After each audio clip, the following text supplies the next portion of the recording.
Good evening, everyone, and welcome to Broadcast Avalance, the show all about all the great and lovely things that have been going on in society, about how hopeful and good everything is outside, and absolutely nothing else for 3 hours. I am your host, Johnny Collins. The answer to the question, what if Joan Jett was about 40 years younger and owned 60% more Nintendo games? I have brown hair with some greys and a mullet. I'm only 28, but look like someone in their 40s trying to be cool about 50 years too late. It sounds coming through. We're good. Also, thanks for the first-time chat, Queer Buccaneer. I wonder how you've heard about the stream. In the news this month, nothing happened. I'm done. I'm sick of this. New stuff keeps happening every single time we do one of these shows. The writers haven't got a clue what they're doing now. The series should have been cancelled decades ago. I'm done. What's that? Nigel Farage has been kicked out of his bank for only having hundreds of thousands of pounds instead of millions. Maybe there is some justice in the world.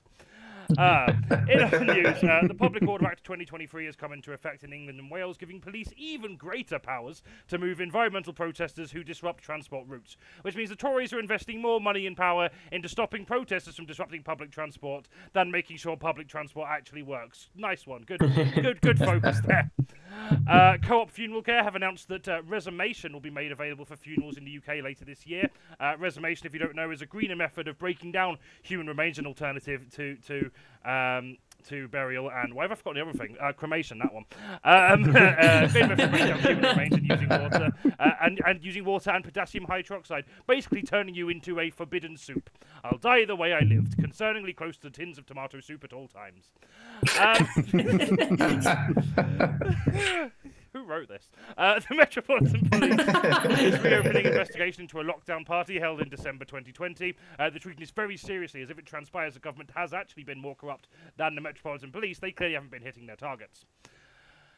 Chief Executive of Ofwat suggests that water bills are likely to raise in 2025 as water companies seek to cover the costs of improving services.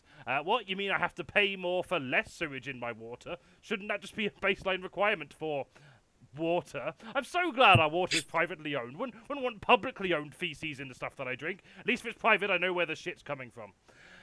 Elon Musk has rebranded Twitter to X in a move so corporate and soulless, Ed Sheeran has released it as an album. Meta have launched a new product, Threads, as a direct competitor to the artist formerly known as Twitter. Threads has received criticism for doxing its users with data from Facebook, being impossible to delete once created without losing Instagram as well, and being generally user-unfriendly. A worthy competitor for Twitter indeed. Musk is shitting himself. In happier news, the COVID-19 inquiry won a High Court bid to see Boris Johnson's diaries and WhatsApp messages in full. Boris Johnson claimed that he couldn't do that, however, because he couldn't remember his passcode. Thankfully, the problem was resolved very quickly, as the inquiry just guessed it right first time with 58008. One person had a calculator as a kid. Consumer finance expert Martin Lewis has warned that more regulation is needed to prevent deepfake AI scams, or at least we think he did.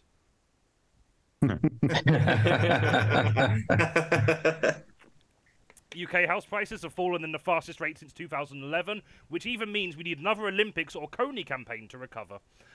Remember 2012? That was a time, wasn't it? The Office for National Statistics has indicated that 1 in 20 people are running out of food and being unable to buy more because of rising food prices. Well, at least now, the housing prices are going down, they can eat them instead. And the marketing authorities told supermarkets that they have to make their food pricing clearer in order to help shoppers make more informed decisions about the best deals that they still can't afford. EasyJet announces the cancellation of nearly 2,000 flights to and from Gatwick Airport, citing constraints on airspace. Ha! More like hard jet, am I right? Who left that one in the script? That's terrible. The longest doctor strike in NHS history begins with junior doctors walking out for 5 days over pay and senior doctors walking out for 2 days, I believe. But, you know, at least they can't block transport lines while they do it. I'm so glad the Tories are investing money where it matters into more of a police state and not trivial things like, I don't know, those cunts who stop the death rate from reaching even more catastrophic levels. This is just rage. I apologise for the next 5 minutes. A report from the National Audit Office concludes that the UK government is likely to miss its 2019 target to build 40 new NHS hospitals by 2030. I could have told you that in 2019 because it's a promise Boris Johnson made. A man who hasn't honoured a promise in his life. A promise from Boris Johnson means about as much as a release date from Ubisoft. Ouch. If you're upset at that, replace it with literally any other game company. All of them are the same. A BBC investigation into working conditions at McDonald's has collated a number of allegations of sexual assault, harassment, bullying, and racism. So naturally, they were all welcomed into roles at the BBC. All companies are bad. A woman sentenced to prison for illegally obtaining abortion pills in 2020 is to be released from prison. Good. You know, if anything, you can argue that in 2020 you were morally obligated to have abortions, as there is no feasible way to socially distance during childbirth. The Home Office has confirmed the release of the first passports issued in King Charles III's name, and the last ones not issued under King William's name. That's going to age badly. He's going to live to like 150 now, I've said that. Rishi Sunak has issued an apology for the UK's historical treatment of LGBT people, which is a bit like Brendan O'Carroll apologising for Mrs Brown's Boys. It doesn't mean anything when you're still doing the thing that you're apologising for. We're nearly at the end now. 3 by-elections took place this month. One of them won by Labour, one won by the Lib Dems, and one won by the Tories, making this the least inspiring set of starter Pokemon since Generation 5. If you're annoyed at that one, replace it with any other Pokemon generation. They're all the same. New Zealand has signed a free trade agreement. Charmander is obviously the Tory. New Zealand has signed a free trade agreement with the EU. What a fantastic idea that is. Maybe we should be doing one of them. Seems to be working out pretty well for them. Imagine if being able to trade with a continent you're next to without tariffs and backlogs of checks that just leave most of the food unable to be fucking eaten. If only we had an invitation to be in that union, that we absolutely wouldn't shoot ourselves in the foot to leave for the sake of a few rich cunts getting even richer by crashing the UK economy. But, you know, parallel universe, can't imagine that. And finally, the most successful weekend for UK cinema goers since 2019 is reported, with Barbie and Oppenheimer taking £30 million in their box office for the opening weekend, which is higher than any single Phase 4 MCU movie. This is the WandaVision we wanted all along.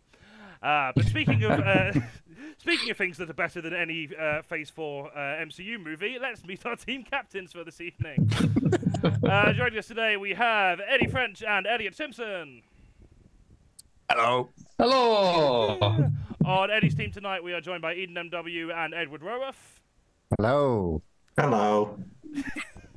And on ELIOTT's team, we are joined by QUENBY, HARLEY, and STUART DUNLOP. Hello. Hello. Yeah, completed the hello train. Oh, beautiful. Just wait. You leave Charmander alone, okay? Fucking okay. I'm being cancelled on in round 4 now. Beautiful. Well, thanks so much for coming on the show. We've got Eddie. We've not seen you.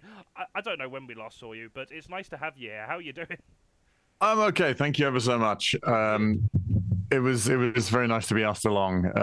As short notice as it was, happy to be here. Yeah, which I think most of the times you've been on the show, I think we've only been on once when you were booked in advance. The other times have been last-minute replacements. It's very possible. Yeah. Do you want to describe your appearance for the sake of yes, audience? Yeah. I am white. I still retain some of my brown hair. And I have a red T-shirt. I am sat in front of a appalling collection of actual physical media because I am 1,000 years old.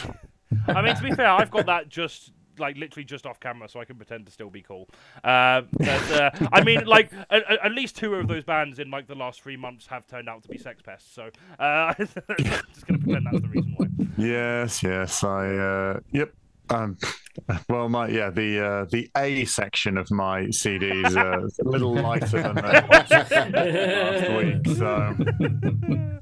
so now I have to be irritatingly enough profoundly pro-flag, which is an awful place to find oneself. I mean, like you are one of them queers that they have now, so.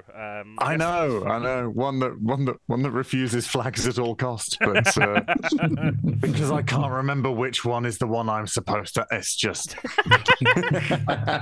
found out I was a queer much too late to commit any of the flags to memory, so I'm just gonna have to. Just have to deal with it. Brilliant. Because you did this last minute, I've not got any any links to any other projects you're doing. Do you have anything coming up that you want to share? Are you up in Edinburgh at all this year? Not up in Edinburgh this time. Hopefully next time. Punk Rock Elite podcast, a podcast about NoFX that I do with fellow non-binary comedian Red Redmond. That comes out every Monday. And what's quite good is that what NoFX do is they behave in a way that makes people assume that's cancelable, and then it turns out it was actually fine. It was just done in a distasteful way. Really best of both worlds. Yeah, no, that absolutely sounds like NoFX. Yeah. Brilliant. Cool. And we try to carry that through in our podcast about them. We've got other stuff going on too, but yeah, check out Fruitcake, FROOT Cake. Which you have just been signed to. I have, yes, which is the agency that represents me and several other wonderful Jonathan Mayer. And probably other people. Those are the ones I know off the top of my head. Yes, and other wonderful queer creators. And check them out. Check that out. I will get the links so we can pop them in the break, but you can follow Eddie on Instagram and Facebook. I don't know if they use either of those social media, but they're the first things that came up when I hastily Googled Eddie French's name. Yeah, they're the only ones that I do use, really. Apart from old Susie Azard doing material in French, which is I mean, a problem. I wish she'd changed her name sooner. It really is. Would have saved a lot of fuss. Eddie French comedian, and it is just her going, oh, bonjour, oh, Jeanne, quelle surprise, whatever. I can't remember. It's great. I love it. Yeah, it is great. Yeah, brilliant. Thanks for coming on the show. We've also got ELIOTT Simpson back after, I think, quite a while. How are you doing, my friend? Oh, hello. I'm here. I'm queer. My favourite Pokemon move is Leah. How are you? I'm doing good. I'm liking how much more you have to stretch to keep to this intro format. I'm running out of rhymes. Yeah, running out of rhymes for queer. Clearly you weren't bullied enough. Welcome to the show. You should have been bullied more. Your appearance for that's what they said. Wonderful people at home or wherever they may be watching the stream. That's a mad thing about the internet, isn't it? You can access it from anywhere you got an internet connection. Oh, these newfangled technologies. What do you look like? That was the question. Hello, I have a weird face, white skin, blonde dishevelled hair, and blue eyes. I'm living proof that the Aryan race was always a stupid idea. I'm also wearing a TARDIS dressing gown because although on the outside it looked like a medium, on the inside I'm definitely an extra large. And finally, I'm wearing a light blue pajamas because the day can't hurt you if you don't start it. Hey, yeah, absolutely. I'm also wearing blue pajama leggings that have Cookie Monster's face all over it. So when I next go up to go to the bathroom, you will probably see that. Just my ass protected by lots of Cookie Monsters. As it should be. Does this mean that every time you go online, Johnny, you always accept cookies? Yes, I do. Mostly because I have no sense of cybersecurity and I just don't care. Because I have all my data. Every time I'm researching for this show and go onto new sites that I've definitely already been on and they should remember it, they keep asking me for my preferences. Just take all my data if it means that you'll load slightly quicker. I'm done. I don't care anymore. Do what you like with my data. Sell it to whoever. Just sell it to Elon Musk to wank over. Like he owns a lot of my porn now by the default of it being on Twitter, which I refuse to claim the name of. I don't give a shit. That took a turn. You're doing some nicer things than what I said. Tell us about that. I've got a little cheeky plug here. Yeah. I'm doing 3 shows of the Fringe because I'm an idiot. On the 21st of August, I'm doing one-off show of my disability show, Crypt the Light Fantastic, with 2 other disabled comedians. And I've said that all the viewers can spend the rest of this evening looking at me and going, I wonder what he's got then. Then on the 27th, I'm doing 1 showing of my asexuality stand-up show, A Sex Scene I Know It, which should hopefully be filmed. So please come to that. Please. Finally, for the 22nd to the 26th, I'm doing my late-night horror cabaret show called Dr. Bonks Macabre, where I get to dress up as a silent plague doctor and have drag queens on. I'm a plague doctor because I'm autistic and I love masking. So come along. Come along to all those 3 things. They're all on the free Fringe. Just pay what you can. Come along, it's good fun. Yeah, absolutely. Do go to that. If anyone can afford to be in Edinburgh, you should go. Absolutely go along to that. Or if anyone just happens to live in Edinburgh anyway, or nearby, yeah, you should absolutely go to that. I was asked if anyone else is going to Edinburgh, but I don't think they are. So all the Edinburgh plugs we've got are just for ELIOTT shows. So yeah, you can go check them out. Thanks very much for coming on the show. We've got a first timer on the stream version of the show now. Eden MW. Eden, how are you doing? Hello. I'm doing pretty good. I was working against the entirety of the train strikes to get here, but I got here. I'm better than train CEOs because I support the striking workers and use their services anyway. Doesn't count as crossing a picket line if it's for socialist comedy. Exactly. Oh, brilliant! Can you describe your appearance for the sake of anyone who might need it describing? I have that one queer haircut where it's shaved on one side and the rest is dyed brightly coloured. I have a denim jacket that I bought from a charity shop with the sleeves cut off and it's covered in enamel pins because, yes, I'm that annoying. Beautiful, short and sweet. I love it, love it, love it.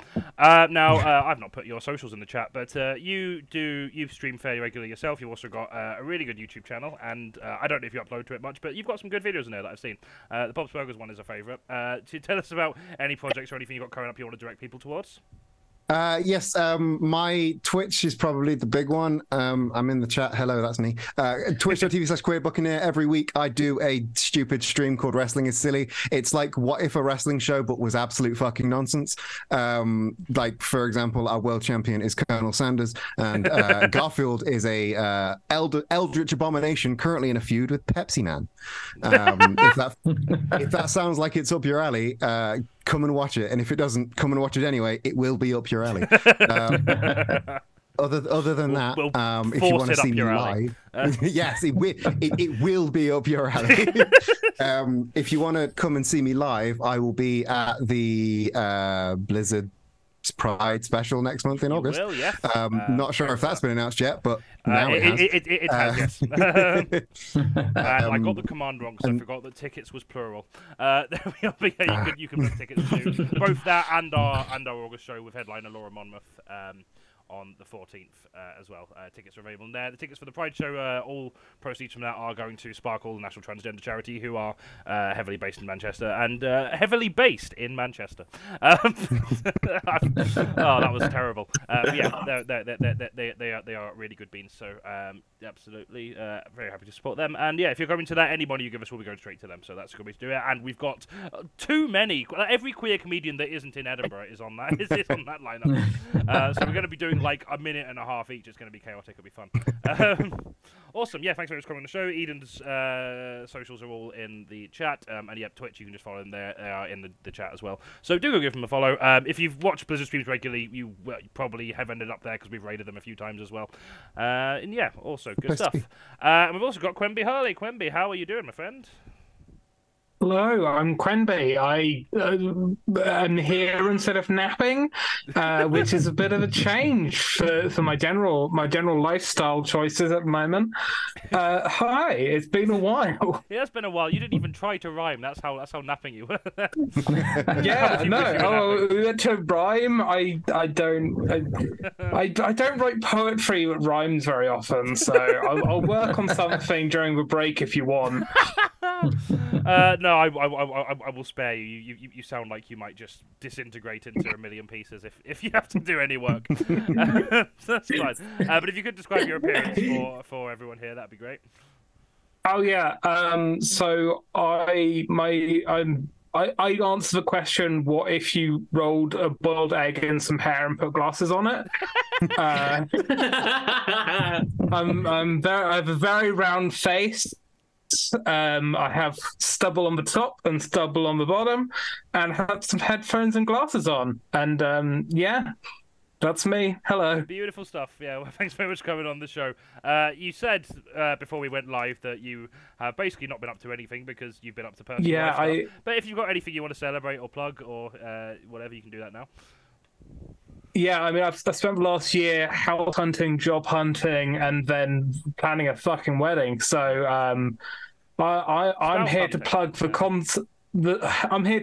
concept of not turning your hobbies into jobs. So I recently started sewing, and you cannot buy it anywhere. Go fuck yourself. You cannot buy my clothes for any amount of money you can token. If you offer me a lot of money, I will definitely like break immediately.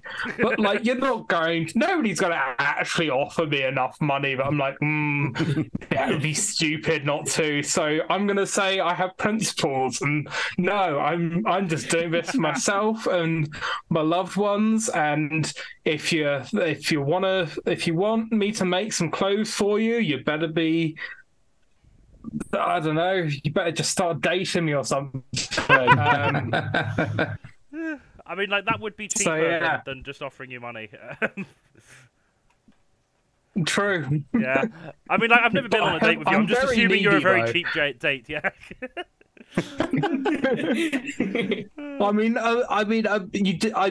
Emotionally, not so much. Like, I don't like to go out much, but I do need a lot of cuddles. So, like, you need to like set aside a good amount of time. Yeah.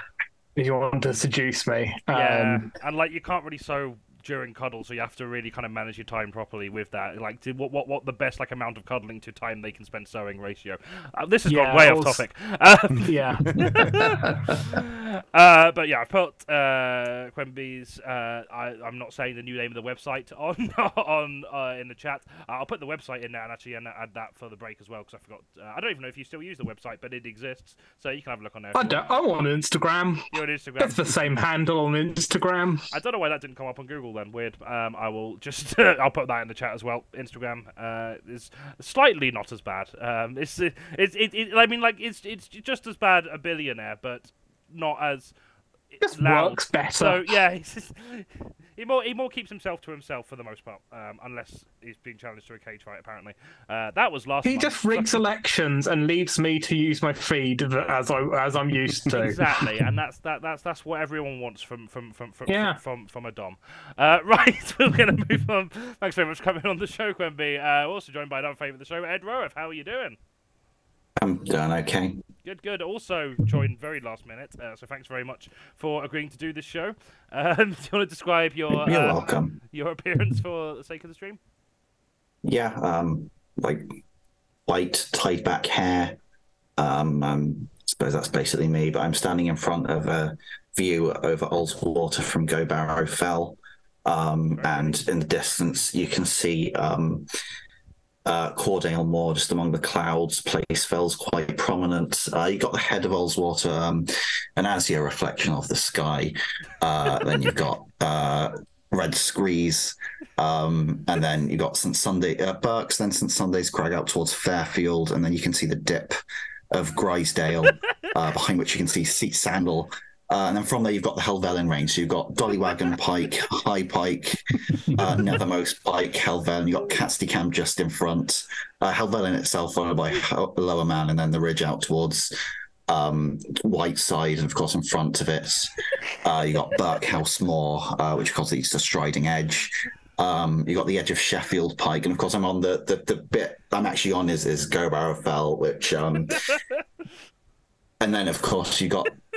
Beyond kind of that, you've got what's it called? You've got Hartshop Dodd, and then that kind of goes. You've got the what's it called? The Kirkstone Pass, which of course goes between Cordale Moor, which you can see over there, and Red Screes, with the third highest pub in the UK. And if you follow that out, you come to kind of the head of Windermere.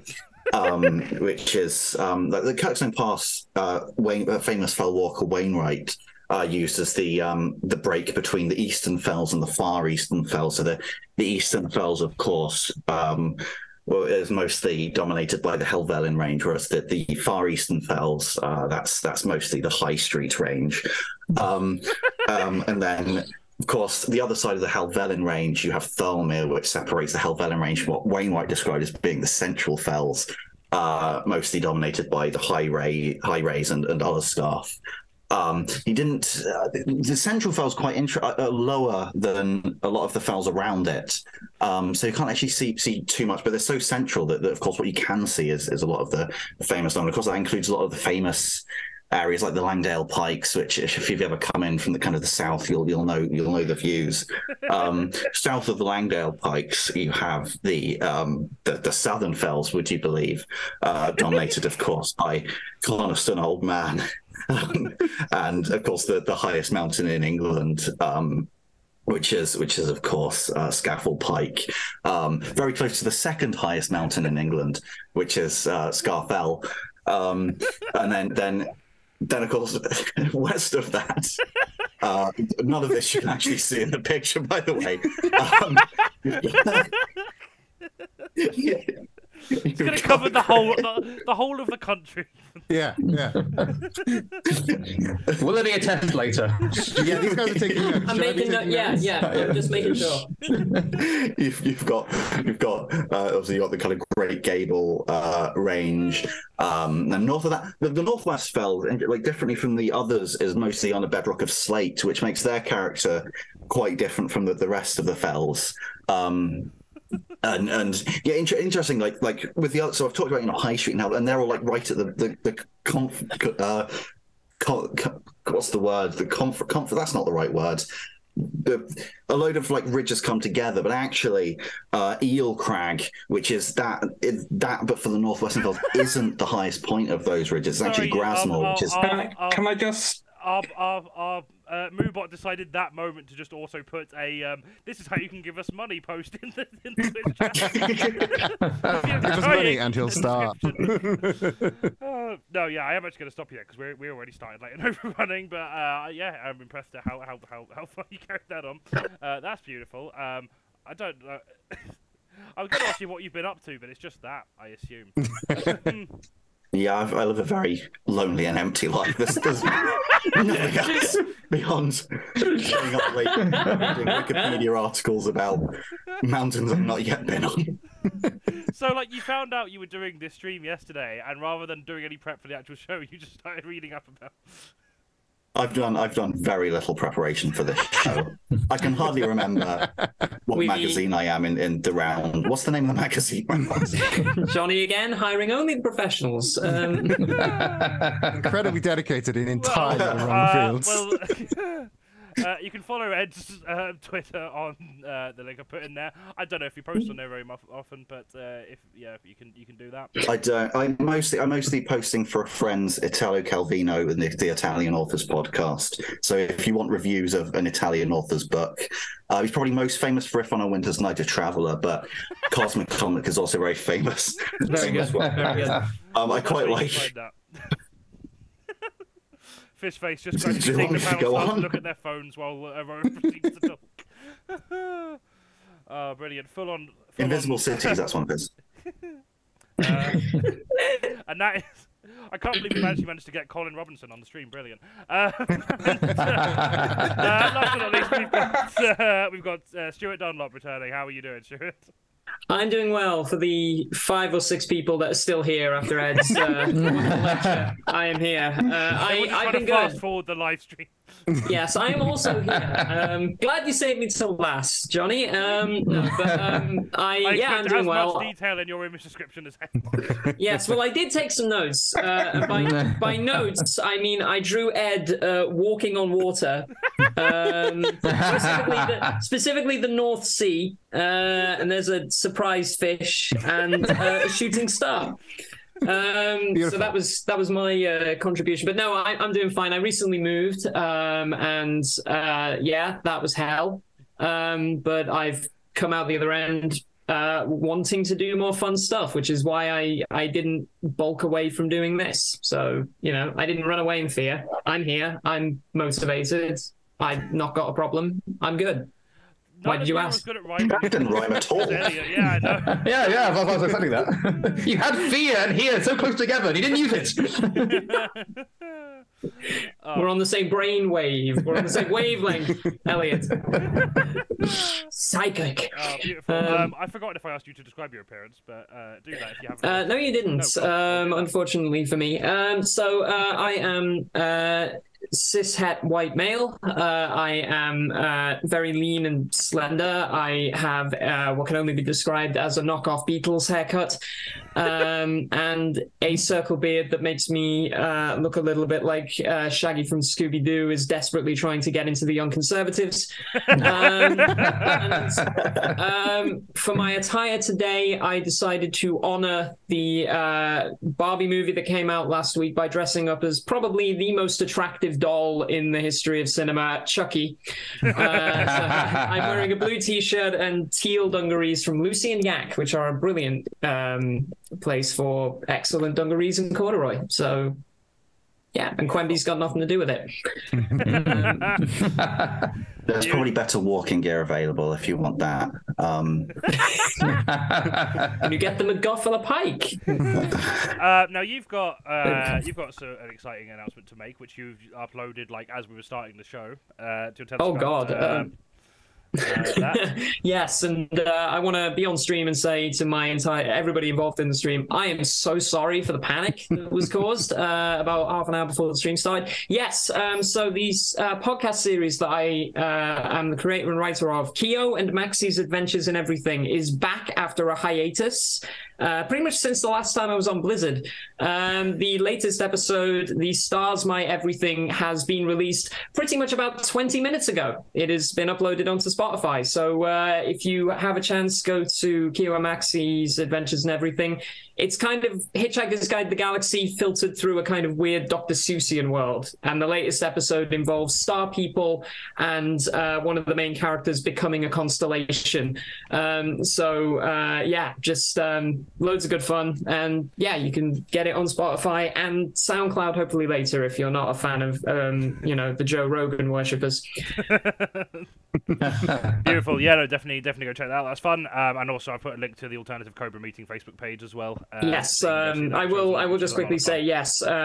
Yeah, the alternate Cobra meeting. I do a monthly quiz with other comedians. A good few of the people here have been on it, and then people who haven't, I want to get you on. The next one is next Thursday. So yes, I believe Thursday the 10th of August. I may be wrong there, but yeah, Thursday, the next Thursday. Right, yeah. Yes. So I could Thursday just check. I'm at literally 8 on a o'clock. PC that has all the dates, but Yeah, Thursday at 8 o'clock on Facebook. Next Thursday, not this Thursday. Beautiful stuff. Cool. I've also just noticed that OBS told me we have apparently dropped 131 frames, and as I don't know what frames there are, I think the only logical thing to do is to start again with Ed, so we can just make sure we get all of that description in case anyone's missed. We're gonna this time. Yeah. We are going to start the actual show because we are way behind.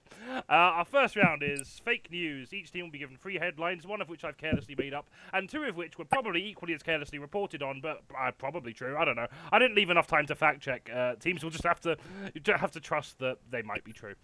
Teams will have to identify the one that is definitely fake, which I made up. We're going to start with Eddie's team. Your 3 headlines are escaped crab steals ex-army officer's military medal. Florida aquarium blames manatee's death on high-intensity sex with another male. And Titanic director James Cameron in talks to create drama series on the Titan submarine disaster. I really want that last one to be true. That one's got to be true. I'm going to will that into existence. I'm the opposite. I don't want that one to be true. It's not going to be good, but it's going to be entertaining. It's going to be like Tiger King. Not good, but entertaining. No. I mean... No. Maybe the bit where the rich people die. Yeah, I mean that's the. That is the whole thing, isn't it? If it's just a mega cut of very wealthy people bursting underwater, that's all we really want. We just want a sizzle reel of that, feature length in like IMAX. Michael Bay in like really proper like Bay yeah. Oh yeah. Bay it up. Bay it up. Yeah. And then ponce around like Nolan going, no, they've got theatre and IMAX, otherwise it's not better than that. He's a fanny, that guy. Anyway. Oh no, please do go on. All in due course. Yeah. We know who Eddie's cancelling this time. Cancel adjacent. Anyway, so the first one. So the first one was a crab has steals the medal of a retired military dude. Military. That one. I don't know. I'm just not feeling it with that one. A crab wouldn't steal a medal. You can't live in a medal. The crab would steal a hat. It didn't say that it was a hermit crab. Yeah, but I filled in that gap in my head because it made it for more whimsical a story. It does, but I see this as a crab very much down on their crab luck. So they're thinking maybe if I go for stolen valor and act as if I'm a veteran who's been disregarded by the nation that he fought for. Or maybe it's one of the crabs from the crab raid video that they dance every time somebody on the right dies, so they just hate the army. They could do, maybe, yeah. I don't know. Was that pretty much the headline, Johnny? That was Crab steals medal, yeah. Crab steals medal. I'm picturing the crab sitting on like a hoard of stolen gold, like a dragon. Are they all like stolen medals? Yeah, well, not all medals. They could be like other things. All army shit. Just, tiara. 1,000 purple hearts underneath a single crab. I don't know why I'm assuming the bravest soldier. I'm assuming it happened in the United States because I have a much better knowledge of their medals than I do ones from the UK. But they've got crabs in the States. Yeah, got everything. I'm so jealous. I mean, it's an escaped crab, so it could be anywhere. You don't know where it's an escaped crab. That adds a whole new edge to the story. I'm back in. Now, was this from a crab boil or something like that? Was this going to be dinner? And it went, do you know what? Fuck your dinner and fuck your military history too, mate. Okay, I'm completely on board. Yeah. Fuck the gay manatees. I'm back on board with the crab. Oh, that was the other one, wasn't it? Yes. So a gay manatee died as a result of too much, an excess of homosexuality. I'm just going to say, the more you talk about that, the easier you're going to make Eliott's round, because that's one of the headlines. High intensity gay manatee sex. Yeah. Wait, the headline's the same for both teams. No, that'd be very easy. Wait, what? Never mind, just carry on. It'll become clear shortly. Oh, I see. It sounds like one of these headlines has been repurposed in a case of comedic symmetry. Hang on, Johnny. Can Eliott's team go first? No. This is like Family Fortunes, right? It's play or pass. No.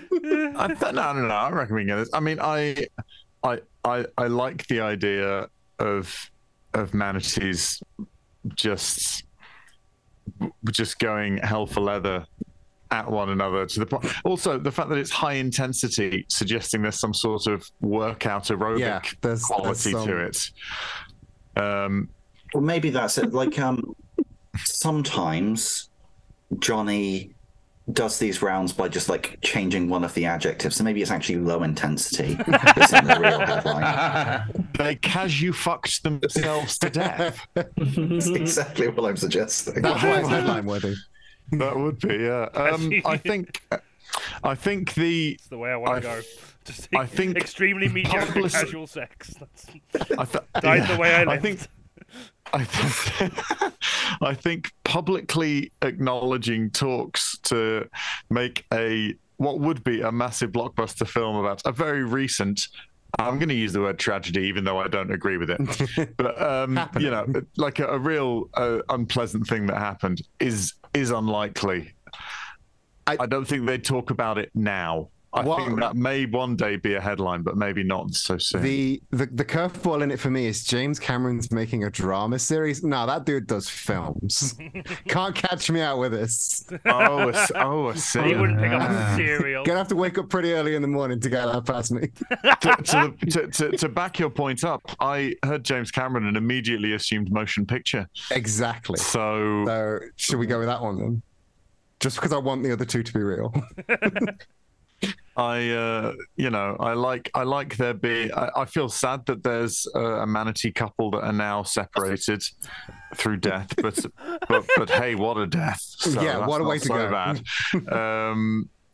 You know, and I like escape. You've really crafted a story for the crab, so we can't. Yeah, I need that to be real. Otherwise, I'll feel very sad. Yeah. So, if I bonded with it. Yeah. if there's no objection from my teammates, I'm going to front load with the James Cameron story being incorrect. Is that what you're going for? Is that a consensus? It sounds like it. No one took umbrage. So yes. Cool. You were incorrect. That one was actually real. The fake one is unfortunately the crab. I apologise. Oh, I feel even worse now that you got it. Yeah, no, that's right. James Cameron is in talks to create a drama series on the Titan submarine disaster, set to star Leonardo DiCaprio and I don't know any 19-year-old girl. And Florida Aquarium. They better get a move on, or she'll be too old for it by the time the talk's finished. Florida Aquarium have blamed the death of a manatee on high-intensity sex with another male. I mean, maybe that's also what happened on the Titan. We weren't there. Maybe that's the angle James Cameron's going to take with it. But yeah, no. It wasn't the pressure on the outside; it was the pressure coming from within that really caused the problems. But yeah, no, unfortunately, no escape crab has been caught stealing a military medal. Unfortunately, that was entirely fabricated. I feel bad for lying to you. I'm sorry. But make it happen. Make it real. Right, we're gonna have when I fucking find the OBS window. There we are. We're gonna have Elliott's team next. Elliott, your 3 headlines are: Assassin's Creed Mirage lets you feel punches with haptic vest compatibility. Canadian court rules thumbs up emoji counts as a contract agreement. And London Zoo fined after bears turn out to be humans in bear costume. Right. Well, first of all, when you say bear costume, do you refer to the animal or to the lots of costume? This is tied into the news story about high-intensity gay manatee sex. You know, this is the basically a follow-on thread from that. Is what you're saying. It's a sequel, Just to avoid any confusion, I got confused myself. Completely disregard that.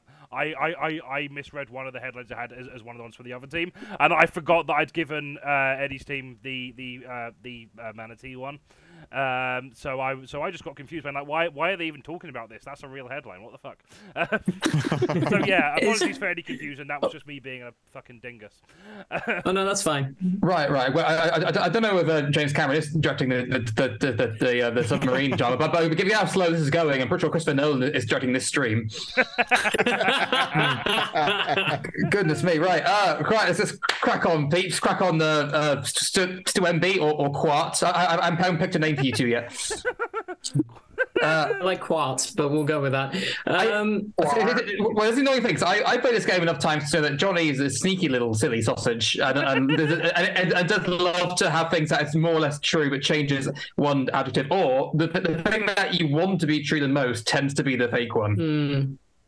I think I did hear something about Assassin's Creed being some kind of like 4D enhancement, but I don't know if it means about punches. It could be about. To be fair, I was thinking that's probably true, partially because most AAA video game developers now are desperately trying to make their own version of Ready Player One. They're so desperate to be like, look how real this is, and it's like, yeah. Now I can imagine them wanting. I mean, there's nothing more fitting for a AAA developer than to have their customers pay to be physically hurt.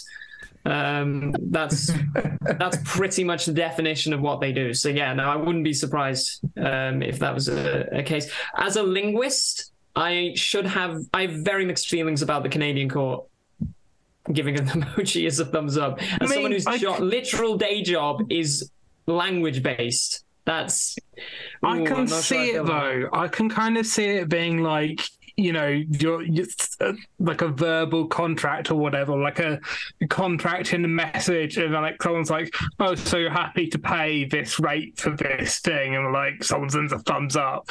I can kind of see that. Yeah, but what someone's just lighting a lighter, and they misconstrue it. Yeah, or putting a lighter emoji. I really want the London Zoo one to be that London Zoo got fined after zookeepers turned out to be bears in human costumes. To what Paddington's doing after the Queen died. Also, I feel like we've not really drilled down enough into like what was London Zoo doing with the bears being humans dressed. Was it like a cost-cutting measure? Was it furry shit? My theory is Disney bought them out. Yeah. Marketing for the new Zootopia. Yeah. Just have Winnie the Pooh roaming London Zoo, you know, just like Winnie the Zoo. Well, I don't know if there was an agreement for this. I'm pretty sure one bear did consent to the other bear by having a thumb put up somewhere. Here we go. While the manatees watch. Yeah. That's our gay furry quota of the show met. You think I'm done? Like me on your fucking show, and you think I'm going to make one gay furry reference? Oh, we're just getting started. Do you know who you booked, Johnny? We're just getting started, Collins. I said quota, not the upper limit. Okay. We've fair enough. Fair minimum that is required by. You said bare minimum. Hey. Nice. Yes. The Assassin's Creed thing. I know so little about gaming that I don't know if that's a thing or not. I vaguely believe that Assassin's Creed is a game series. I might be wrong. What happens in Assassin's Creed, Quenby? Give it your best suggestion. What do you think happens? There's some people who kill for money and they listen to Creed. Flawless. Eerily accurate. Mark Tremonti just goes around bands of Creed made up of assassins, because that's a film I would watch. It's like a group of assassins like accidentally grouped together and like make a very cheap cover band. I mean, like if you were to tell me Scott Stapp had murdered someone, I'd believe you. Like, just oh god, like I wouldn't question it, but yeah, no, he looks like he did that. I do kind of believe it because I feel like Sony would like front a new peripheral with a game that actually begins with the word ass. It's on brand for them. But it seems the most believable to me, which is why I'm worried it might be a red herring. Maybe it's not a vest. Maybe it's like a. Maybe it's like an armband, so if you get hit in the arm, then you feel it. Yeah. Maybe Assassin's Creed. Maybe it's Nate. No. Oh god. I don't know. To be fair, like it is a bit implausible that gamers want to feel something. To be fair, speaking as one, that's not fair. They want to feel hatred against women. Maybe I need to give gaming a go. Oh jeez. Oh, the most. I mean, it doesn't help that there are no, no female assigned members of this stream. Yeah. I'm going to lean towards. I think the Canadian core thing is true, mostly because our languages in the world are just degrading at an astronomical rate. I want to go with the zoo one, but because I want the Assassin's Creed one to be true, just because it's so stupid. I feel like I would have heard about it if the London one was true, the zoo one was true. But it might be a different zoo. That's the annoying thing. No matter what we do, John will say, it turns out it was Colchester Zoo. Or say, it turns out it's actually the Cornwall courts that had the thumbs up emoji approved. Turns out it actually was gay men. Gay men doing it with a bear. The actual story is Assassin's Creed Mirage rules that the thumbs up emoji is a human in a bear costume. And it was all fronted by James Cameron. Oh god, I personally am leaning towards vigorous gay sex. How are you for an answer at this point? Right, okay, in the efforts of not running even more than we have, I'm leaning towards Zoo personally, but what are you two delightful peeps thinking? I'm happy to go with Zoo being the fake one, but I'm fine being overruled on that. QUENBY, what do you reckon? I mean, I don't know one way or another about video games, so I'll leave that to you fucking nerds. I'm going to say this London Zoo one feels like it's maybe not true. Johnny. Yes.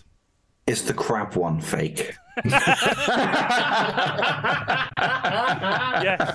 the crab one is fake. Have we passed? I don't need to relive the trauma of finding out the crab one was fake. Rip crab. Right, Expect from the other team. I don't expect it from my own one.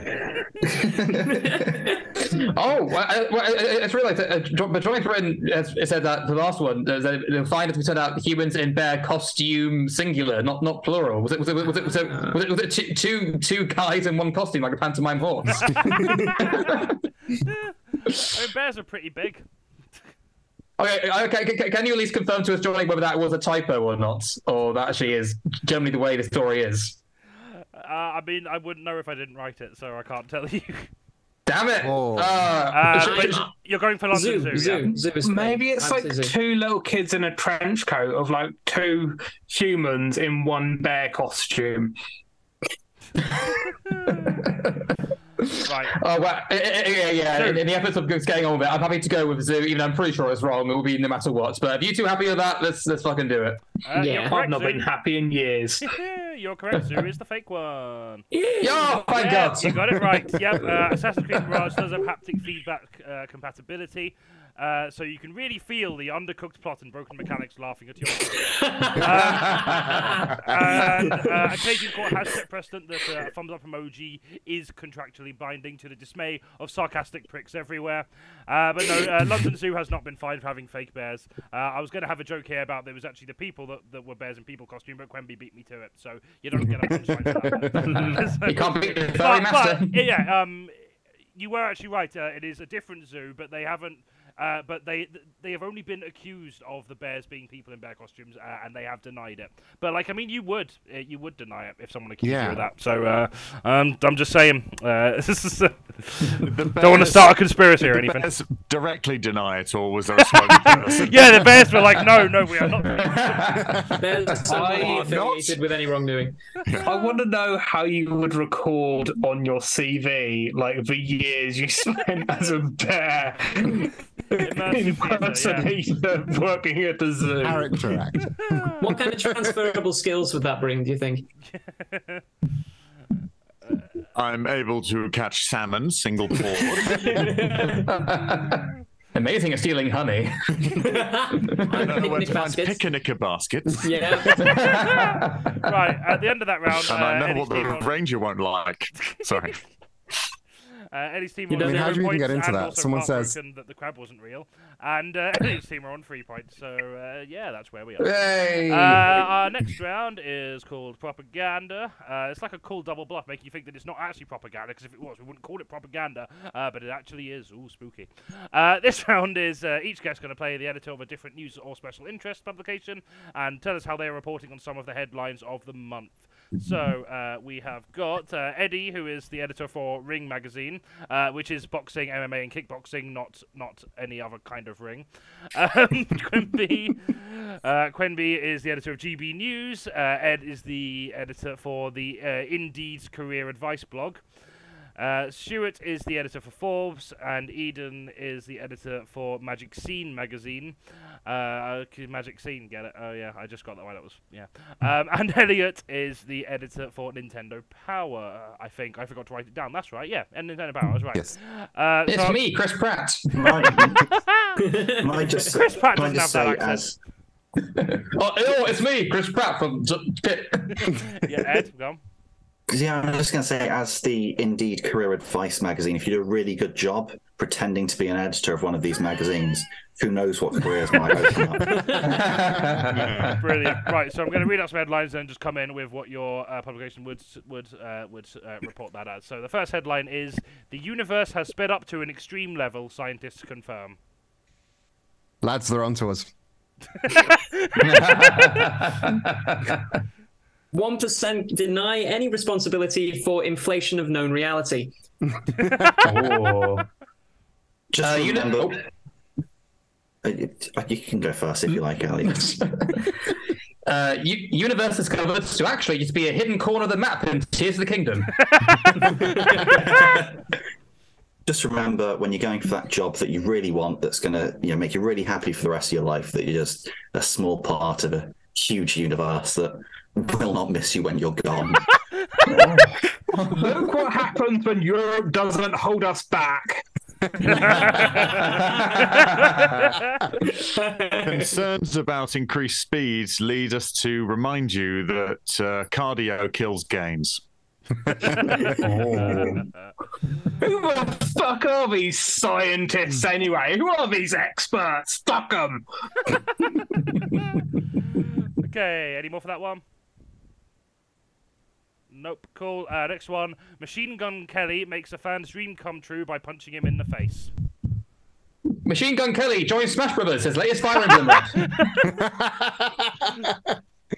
MGK's deplorable footwork, endemic of the sissification of modern fighters. Machine Gun Kelly proudly announces new cryptocurrency based on extracted teeth. If we did this, would people start watching us again? This is from Indeed's Career Advice magazine's Agony Aunt column. I've been dismissed for gross misconduct. How do I frame this in a positive way? Local performer innovates with threats of violence without even having to fuck up a routine first. Machine Gun Kelly, new spokesman for Everybody Want to Switch.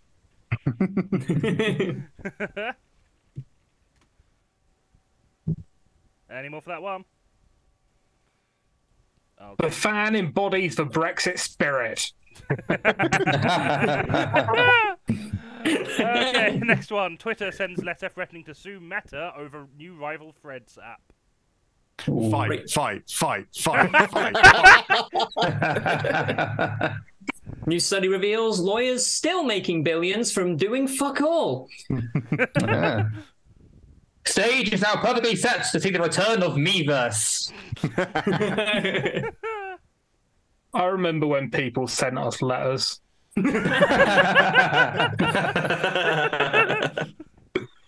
Twitter and Threads too busy bullying each other to bully us for our demands to be taken seriously.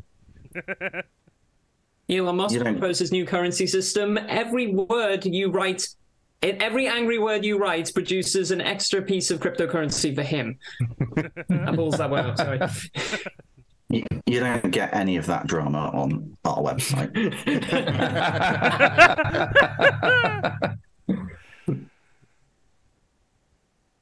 Any more for that one? Falco Lombardi sends letter threatening to sue Meta Knight over new Kirby's Epic Yarn. Ooh, deep burn. Okay, next one. Kid Rock's Nashville bar still selling Bud Light after calling for boycott. Is being gay the new killer investment? Local performer The Amazing Jerry blamed for crates of Bud Light magically appearing in Kid Rock's cellar. Empty rhetoric backed up by emptier calories. Johnny, could you read the headline again? Yep, absolutely. Kid Rock's Nashville bar still selling Bud Light after call for boycott. Okay, so is that the boycott for the bar or the Bud Light? Because clarity is really important, especially if the job It's boycott for the Bud Light. Okay. Well, I mean the actual answer wasn't necessary for the joke to work. I figured, but what you've done is fill a lot of time with a load of information people don't actually need, and you never catch me doing that. Let's stand up to this woke bull. Wait, what? Why are people boycott? Wait, What are my values? Wait. Economists can finally reveal that profit is inversely proportional to taste. Oh. Kid Rock's Nashville bar still selling DS Lights after call for boycott.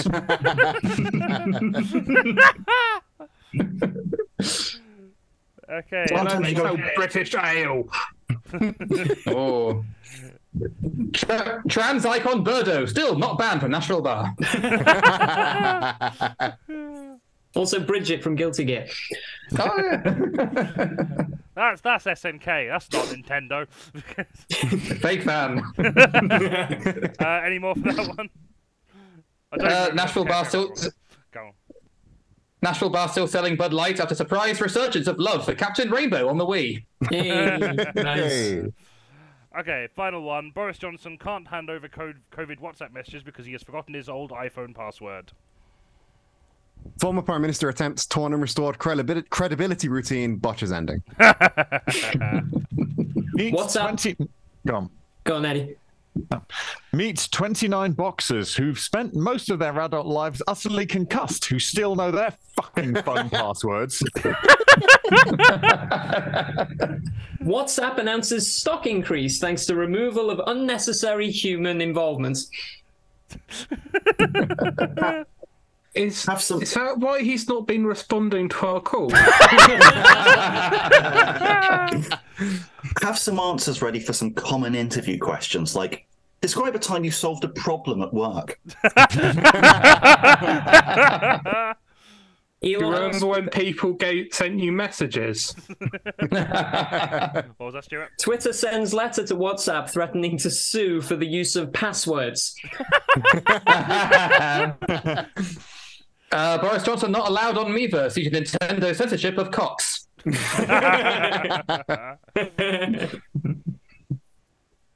Any more for that one? Cool. Okay, at the end of that round, Eddie's team on 2 points and Elliot's team on 8 points. We are going to go into a break now. By that, I mean we're still going to be here, but we're refusing to do anything entertaining for the next 5 minutes. But if you have been enjoying the show so far and would like to support us, there are many ways you can donate. You can cheer on Twitch, or you can subscribe. We stream usually twice a month, occasionally a little bit more. And we also have a PayPal and a Patreon, which we're going to link in the chat now. I usually write these bits, and I didn't this time, so I'm just waffling. Donate, there we are. So that's how you can support us. I mean, most of you here are already Patreon supporters. Thank you very much for that, by the way.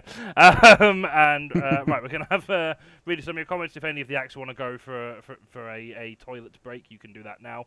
And by I mean actually go to the toilet. Don't. It just disappeared into the mountains. The hills have taken him. Find a bush. He's just going off to perform a musical number. He'll be right back. Fucking beautiful. Does anyone have a Lucozade bottle?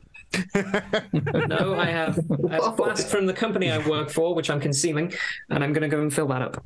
No, but I've got a banned Bud Light can. Also, thanks, Jay-Z Beastie, for the hydrate, and thanks for joining the stream. I think you've already left now, but appreciate you dropping by. Can't stick around, but came here through Eden. Thanks very much for bringing your fan, Eden. My one fan. Well, your one fan. Well, the one that said something. Cool.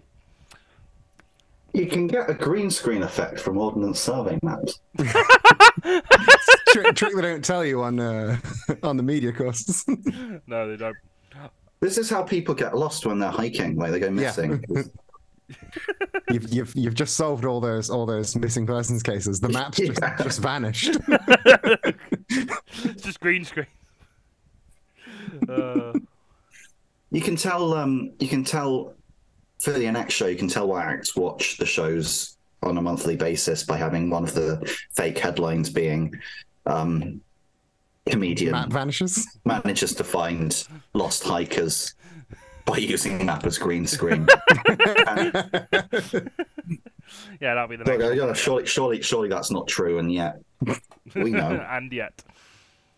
You know, you can also you often like we're talking about the ways you might make a correct headline wrong, but you could make a wrong headline right by by posting it on your Blizzard comedy website. or doing it. I'm going Or to doing it. steal medals. Right, I'm going to train a crab to steal a medal and come back here and get me points. Yeah, if that happens, like everyone in the stream, look out, or train your own crab to do it. Yeah, and if when we that all happens, do it. I will No, it was an retroactively escaped give it crab. 15 points. It's an escaped crab, so it had to have been in captivity with you not wanting it to escape, so you can't train Yeah, it. exactly. Because that's not escaping. I'll just train the crab to tell people it's escaped. Is this a crab or a person in a crab costume? Yeah, 2 kids in a crab costume. Pantomime crab. It's actually a bear in a crab costume. Yeah. No, it's a person in a bear costume and a crab costume. They're very warm. I'm gonna get a drink back in a sec. It's got 8 legs. You'd need 4 bears to be in one crab costume. No, they're just like string together like a bear in the Big Blue House kind of vibe. You know, bear with his 8 legs. I was about to say, I remember watching that as a child. I don't remember Bear in the Big Blue House being an arachnid. We watched very different shows. Do you think you could bring War of the Worlds to the stage by having a pantomime Martian tripod? And how many people do you think you'd need for that? I think you'd only need one. You're like arm and 2 legs as the tripod, and then the other arm does the light on the top. They need to be on One stilts, though. It's a little bit Cirque du Soleil, but one guy could do it. Cirque the War of the Worlds. Yeah, I'd watch that. Don't tell me Cirque what de Guerre du Monde. What about the warship? How could you do a pantomime Thunderchild? This is where I reveal I've never seen War of the Worlds and don't know what the warship looks like. It's a book. It's a book first. I'm wanting a faithful adaptation on stage. Oh, then it would look like a collection of words. They just tear the page out and slap it on top. It's just thousands and thousands of people running across the stage, each with a different word attached to their midsection. I did see Maxine Peake adapt. It's part of the Manchester Arts Festival. I did see Maxine Peake do a performance of a book, and it was just reading from the book, but kind of acting it out at the same time. It was very good. Doing a performance of a book, like that just sounds like it's like one of those living statues, except they're just a book. That's another Fringe show. Turn the page. No one will never leave. Speaking of weird use of words, as I was going and getting water, I could just about hear my wife downstairs with her she had her sound on for what she was doing. She was listening to an old QM Maxi episode. And there was just a part of me just going, oh shit, is that the new one? Have I uploaded the wrong one? I had to stop for a second going, is that the one I've just finished? Like, wait, no, that's 2 episodes ago. Okay, I think she's listening to that one. Just not playing the old episodes through like a vent. Yeah. You know, hear them at night. Just play the same episode again, but just with a different filter. Yeah. One in reverse, one with like the echo on, one with like the pull stretch, so it's about 4 hours long. I'll re-record all of my lines from the episode I was on, but in like a different voice. Yeah. If you just accidentally upload the old episode again, you now need to write your next episode to be about time travel, and that retroactively makes that second episode canon. That's feasible. I can do that. I missed the context of why Fishface60 is saying. I think I even saw War of the Worlds on stage via the Jeff Wayne musical. I don't know. I missed the conversation I brought that up. I didn't want to break it to Ed, but there is already a War of the Worlds musical. Oh, I see. Yeah. No, there is. Hang on. Well, hang on. Firstly, I did not say musical. I mean, a musical is just a stage show with songs, though. Secondly, there have been multiple films. Right? There's not just one adaptation, and no one can adapt it anymore. Okay, fair. Thirdly, I want it to be a faithful adaptation. And I think there are areas in which the musical doesn't quite. I mean, it's a fantastic. Doesn't quite reflect reality. I mean, there wasn't songs in the book, to be fair. No, not one. I don't mean to say I'm a better author than H.G. Wells, but I'd have written in the song. No, I mean that's also categorically true, Ed. We know that. I've read your short stories. The trick is you don't write the songs in the book. You do it. You put it in one of those chips like in birthday cards. So you open it, it just plays the song. There's a really tinny.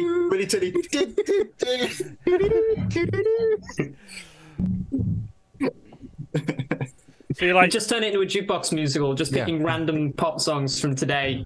Got to find a way of having War of the Worlds with WAP somewhere in the book. Yeah, what worlds?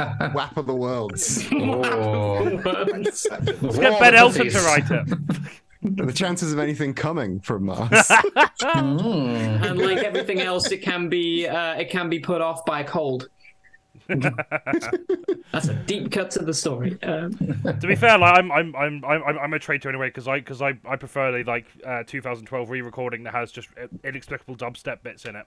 So and also different cast. I've forgotten who. Liam Neeson I think was in that one. I don't remember. Yes. Yeah. Oh yeah, and weirdly, Gary Ricky Barlow, I Wilson think, from the was in Kaiser it. Chiefs.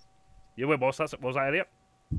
Weirdly, Ricky Wilson from the Kaiser Chiefs is also in that version. Oh for some yeah. weird, Ricky strange Wilson, reason. I'm sure it's either Gary Barlow or like someone like Gary Barlow was in it. I can't remember who. They retoured that recently. My partner went on it, and instead of actual Liam Neeson, they just had a hologram of Liam Neeson. Wow. And they'd replaced Ricky Wilson with A man Jet in a Kate, Liam Wet Neeson Kate Fly. like total downgrade.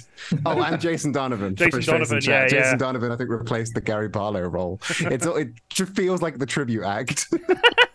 Okay. So with AI, we can put like historical figures into it. So which you can make all of history you've got to choose from. Yeah. What historical cast would you put into a remake of H.G. Wells' War of the Worlds? I think I would still have a hologram of Liam Neeson. I have every member of Skank for Girls. Yes. Tupac Shakur, just no, I want Liam Neeson, but from different eras of his career. Playing. There's everyone. Darkman, Liam Neeson. Like remember that time? This is the kind of thing that we should be using AI for. Just these absolute fucking. Like remember that all of history, and you're going for people who are still alive. Yeah, I know. Get non-historical people. Get non-acting-based people. historical figures. I'd like to see Napoleon Bonaparte have a go at doing one of the War of the Worlds. Just for the hell of it. Just see. But I want War of the Worlds of Muppets. They're Muppet War of the Worlds. Like they're making Alexander Muppet the Great Great Gatsby. Alexander the Great would be good because when he found out there was more than one world, he might start fucking crying. Oh, there's not any world left. Well, you should have eaten it slower. I don't know what he did. Alexander the Great, the world eater. Yeah. I think it needs World to be- eating app. Back in his Eater of Worlds gimmick. I think Genghis Khan would be great at not as an on-screen actor, but just as like a Muppet person. as a puppet. Surely you'd want Vlad the Impaler for the puppeteer. He's used to, you know. Hey. On that delightful mental image, I think we'll carry on with the show. Dracula doing it. Get a historical figures actually more. No, Dracula would be great in War of the Worlds. I get the people. If we're doing that, I get the people that are actually from War of the Worlds and get them to act it out. Yeah. Get the actual we're going historical down that figures route. from War of the Worlds. Get Going for a faithful adaptation. Yeah, get the actual aliens from War of the Worlds. They're not doing anything else. They're The probably schedules available. are free. Yeah. They've called in sick. And there'll be one of them going, I don't see any reason to wear a mask. Steve the alien, you're ruining it for everyone. No, I've got one. You can't tell me what to do. Are we ready for the next round? Are we all back? I think Yes. we are. Cool. Our next round. As will ever be. Our next round is inverse crossword. We show the teams a completed crossword and they have to tell me what the clues are. And they're all questions regarding the news stories this month. I wanted this to be like a really fancy setup where like you pick a number and then it will reveal the answer and you have to guess the question. But I'm doing OBS because Sam has got better things to do. Literally has better things to do. She is allowed a life. So you're just stuck with a poorly made Excel spreadsheet version of it.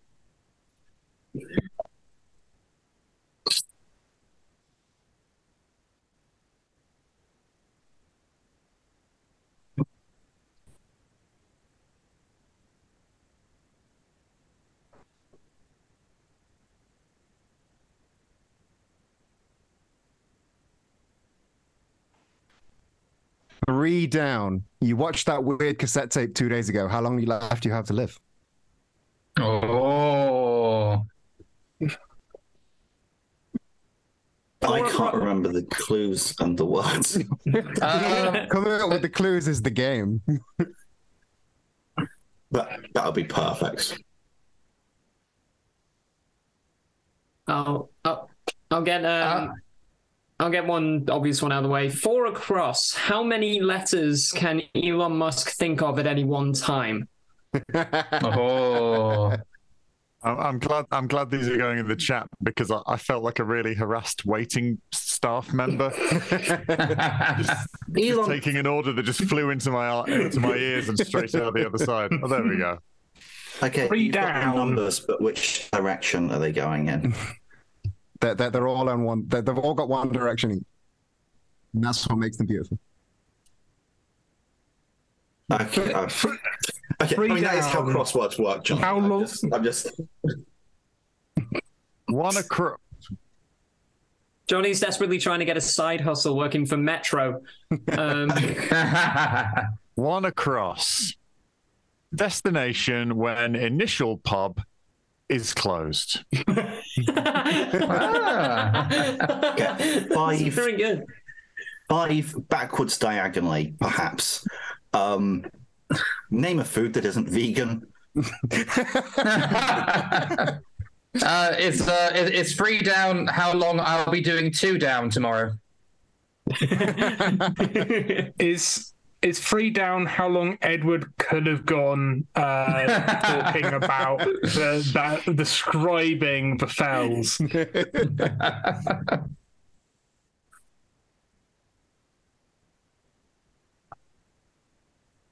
Yeah. Okay. 4.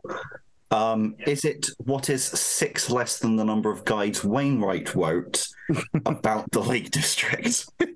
Not including his book on the outlying fells. In which case it would be 7 less. 2 down.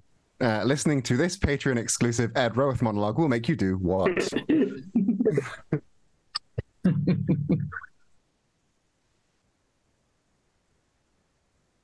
Yeah. They're all still taking notes. Number 2. 2. Which band did the song Dope Smoker? It's 5 across. What happens when you forget to drink your milk for a really long time?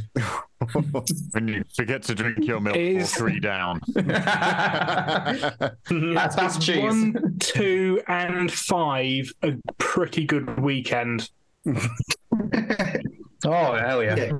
Is 1 4? Sorry, 4. 1 is 4. 1 is 4.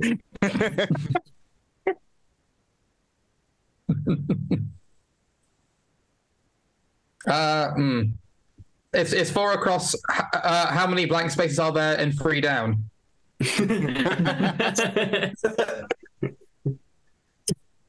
Down. Is 1.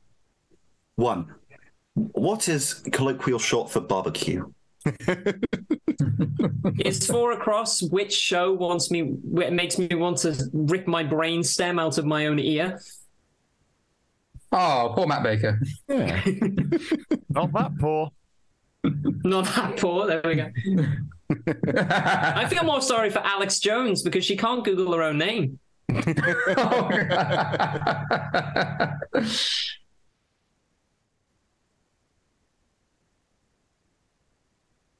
Well, I mean, I'm going to assume number 1 is highest grossing movie by female director.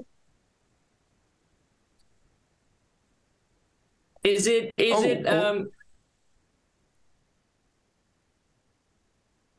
I was going to say, please let it be Ben Shapiro burning the dolls. I was about to say that. Yeah. Okay. Is 2 down what I want to do with bear furries? in both senses of the word bear. And crab furries. Is 35 not knights? Is 4 across the number of people Ben Shapiro has made come? That's been quite generous, to be fair. Yeah, I'm including him. To be honest, I doubt He even did him, it to do a review on the act of onanism to let everyone know how appalling it was and that you are stupid if you do it. Yeah.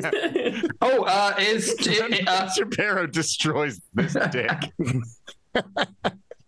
Let's say, hypothetically, I have a penis. Let's say, for the sake of I argument, pull on it for a minute. Let's say I pull on it for 2 minutes. What truly am I going to achieve? Is 4 a typo, and it's what do you put ice cream in?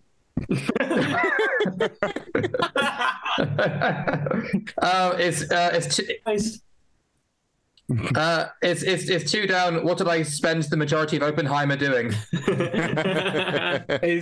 It's 4 a really bad typo, and it's actually what Ben Shapiro did. Onanism. I think 3 down. Is 4 a less bad typo than what Quenby just said, and it's what makes up a skeleton? 3 down is how long was the original cut of Oppenheimer? Yeah. Is 4 a typo? Sorry. Film with a controversy because it had a trans woman in it. Name that film. That's a question.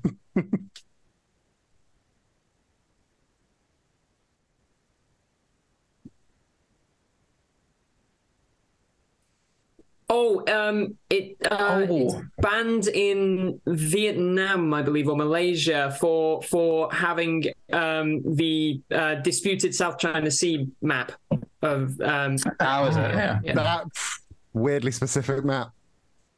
Sounds like that Barbie was not a cartographer. Come on, Barbie, let's go party, but not in Vietnam.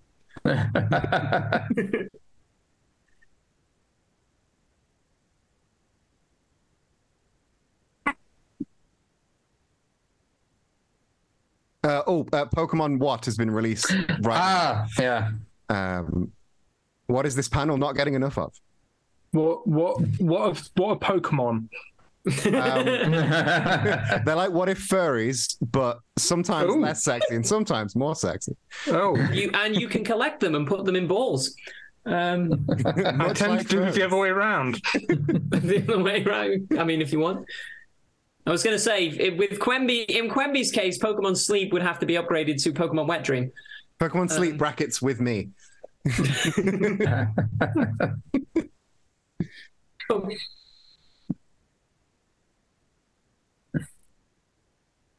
There was a test. God damn it.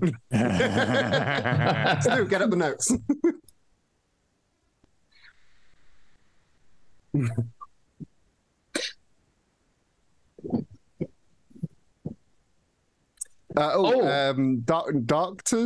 Junior Doctors Strike. Yes. I thought it was like what if Stalin had sped up his glorious 5-year plan?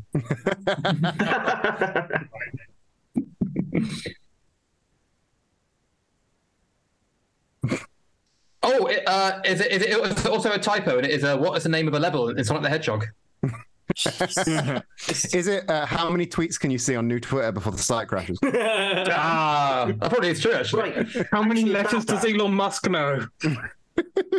Elon Musk has made Twitter such a confusing place for pirates.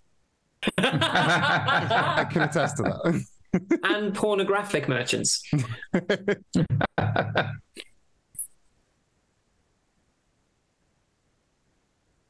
Honestly, yeah.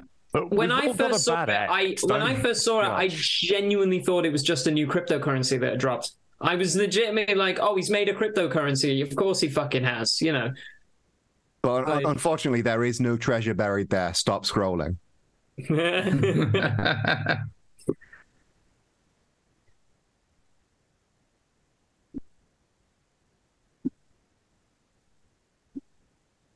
How many? Is it how many seats the Tories are going to win next election? Is it how many seats How many seats did Insert Party here win at the by-election? Because they all won one. SNP didn't win any. Green Party didn't win any. Yorkshire Party, none. Green Party didn't win one, but that's just because they're playing musical chairs. The Social Democratic Party of Germany didn't win one either. SDLP. What about the Whigs? You don't put wigs on Got them in the box.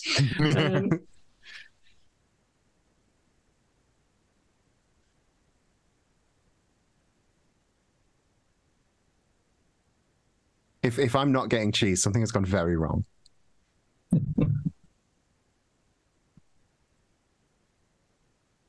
You don't know how many images I see in a day. Oh wait, no, I know. It's Burger King have released like a new burger. There's something but like 54 cheese slices. Is it like the Singaporean 7 slices of cheese in a burger? I think I've gone blind. I was gonna. My guess was gonna be, according to the American Food and Drug Administration, what is categorized in American cuisine as an icing?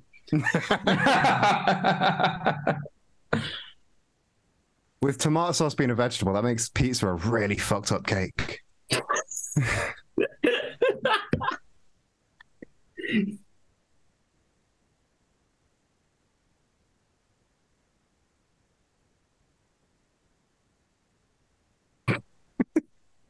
Yay! We did really well on that to say that we answered none of the questions. Hey, I answered. Oh, you did. I do. Those. I apologize, Eden. You absolutely did. Yes. Apparently, your audio isn't coming through. I can hear it. We can hear you. I can hear We it. can hear you, but on the stream, I don't think they can. Somebody quick, mime him. Somebody quick, dub him and make him say something inappropriate. Get the AI deepfake Johnny chat. Oh, thank you for giving us 20 points, Johnny. Dub them, make them suffer.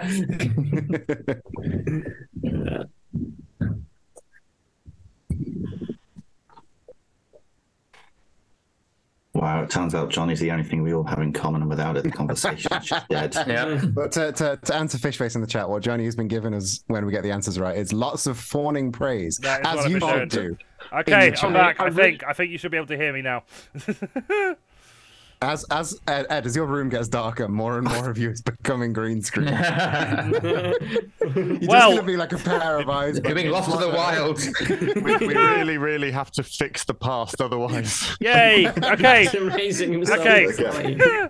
I'll turn my lights on. Give me a moment. Don't talk while I'm gone. Okay, I somebody can dug be the heard again. I mountains. can be heard again. Yeah. Sorted.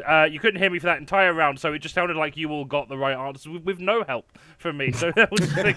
We're all just so clever. Yeah, And you know, the stream didn't hear your really offensive accent, No, they actually, didn't. Johnny. Probably for the best. But what round is next? Oh, cancelled. Interesting. yeah. Vietnam, whatever they give you. And yet Quenby got the opportunity to do GB News. All of them, yeah. Right, All of okay. them. Well, basically, I mean, like, you heard all the jokes, you just didn't hear all of my bits in between. So I can't clip this, but you got, I don't know, some of it might have been funny, who knows. It was like the Fast Show. No setup, all punch. Brilliant. Well, at the end of Forget the how round, much both teams older won I 10 am than points. everyone else on this stream. I apologize. Yeah, both teams won 10 points, and the next round is cancelled. Oh, what a shame. Oh, no. Gotta go straight to round 5. Everyone is going to nominate a person, place, thing, or concept for the leftist cancelling machine, and afterwards you'll all vote on it because we love democracy here, and then nothing will change because we love democracy here. So we're going to start with... Who are we going to start with? Let's start with Quenby. Quenby, who are you cancelling this month? So I'm cancelling my girlfriend. Because I shouldn't use her real name, but Harry Ann Bentley. She's at GenderQuest on Instagram, and so we're having, you know, we were at a supermarket, asked if she wanted to get a snack. and she picked out 2 items, and I'm not okay with the combination of sesame snaps and hummus. So I don't know if you know sesame snaps. They're a bit of a weird thing. But I feel like they were. It feels like they were big, like in my childhood, like the 90s when things were young and carefree. It's essentially like a sesame peanut brittle kind of thing. It's sesame and caramel. It's nutty and sweet, and then you have hummus, which is very, very garlicky and savoury, and I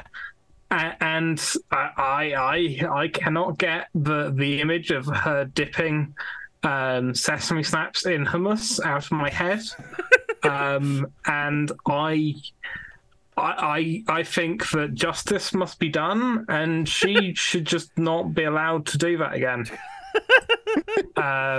This is going to be really awkward if everyone else on the stream has also cancelled Quenby's girlfriend. Yeah, it's Harry Ann Bentley.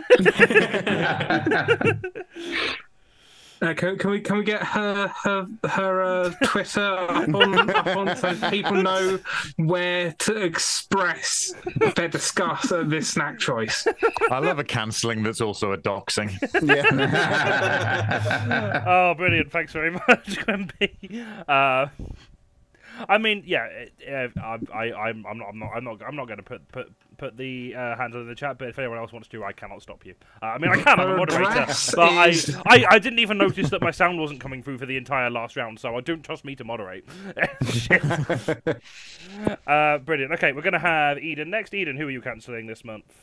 I am. I'm very tempted to change my answer to Quenby for that cancellation, but I'm going to stick with my original. I am cancelling the CEOs of train companies for forcing workers to strike and making me late for fucking everything. Yeah. I've had to cancel all of my wrestling training for 3 weeks now because the strikes keep happening on the days when the training happens. Just pay the fucking workers. I need to suplex a twink. All these twinks going dangerously unsuplex. That's definitely the unions. Oh, beautiful. Oh, really? Yeah, succinct, and I think that's probably already a strong contender. Nice one. Okay. We'll have Elliot next. Elliot, who are you cancelling this month? I'm tempted to cancel my girlfriend, Barry Ann Hentley. But instead, today I'm cancelling Mr. Clipboard, the main villain from the 2012 American animated film Food Fight. For those who are unaware, Food Fight is an animated travesty that took 12 years of production hell to make. The film features dozens of grotesque PS1 polygons in the shape of food brand mascots living in a supermarket, animated by terrible motion capture. Despite being a kids' film, the film features glaringly inappropriate sexualized scenes, nightmare-inducing animation, racial stereotypes, Nazi overtones in the iconography, double entendres, and imitations of interspecies sex. I say all this because appearing in the film is already a cancelable offence of itself. But Mr. Clipboard deserves more grievance for the following reasons. Reason 1. He serves as the main antagonist, which means the film Food Fight not only has to exist, but it exists for 87 minutes, which is 87 minutes longer than it has any right to be. Reason 2. He is portrayed by Christopher Lloyd, so it's forever soiled his legacy. Most of it all because he looks like a demented, hellspawn incarnation of Doc Brown with ableist undertones. But most importantly, reason 3, his scheme in the film is to introduce Brand X into the world. A soulless, meaningless, boring, simple, plain, awful, and Nazi-fronted brand that seeks to literally destroy every living thing. Now, if you've seen the characters in Food Fight, you think seeing them killed would be a blessing. But given recent events this week, I think there is no doubt in my mind that the CEO of Twitter saw this film and thought he'd try making Brand X for real. So essentially, Elon Musk was too easy a choice to make. So Mr. Clipboard, the Brand X representative from the 2012 Food Fight, is the next best thing. Because they're both awful, they're both ugly, they're both unsettling, upsetting, and they're trying to ruin the world with a fronting Nazi enterprise called the letter X. Fucking strong case, brilliant, love it. Okay, Eddie, who are you cancelling this month? It's been touched on a little bit, but I would like to cancel people who have decided that seeing 2 films of slightly different genres within the same 36 hours once is now a personality. I don't understand where the idea of seeing two... I saw 2 films today. I'm like, have you never been sad and fat? What is wrong with you? Simply not existed in a normal world. So the simple act of watching films that are not precisely the same as one another and then going, fuck me, I must be bloody fucking interesting, mustn't I? That's very irritating. Just you wait until this September when Saw Patrol becomes a thing. Oh, I can't wait. Now, you see, I think those 2 films are possibly even further apart, which might actually make the thing. But it's like, what's this? Oh, this is a biopic of a man who's probably going to be responsible for everything going wrong. By that, I mean Christopher Nolan. What if Batman was actually just big fascist? I'm clever boy, make a film.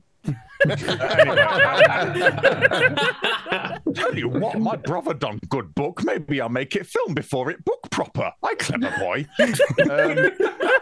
Anyway, that is loosely that's my biopic of Christopher Nolan, by the way. I will be directing and starring. I want a 3-hour version of that, Eddie. I want a 3-hour version, uncut.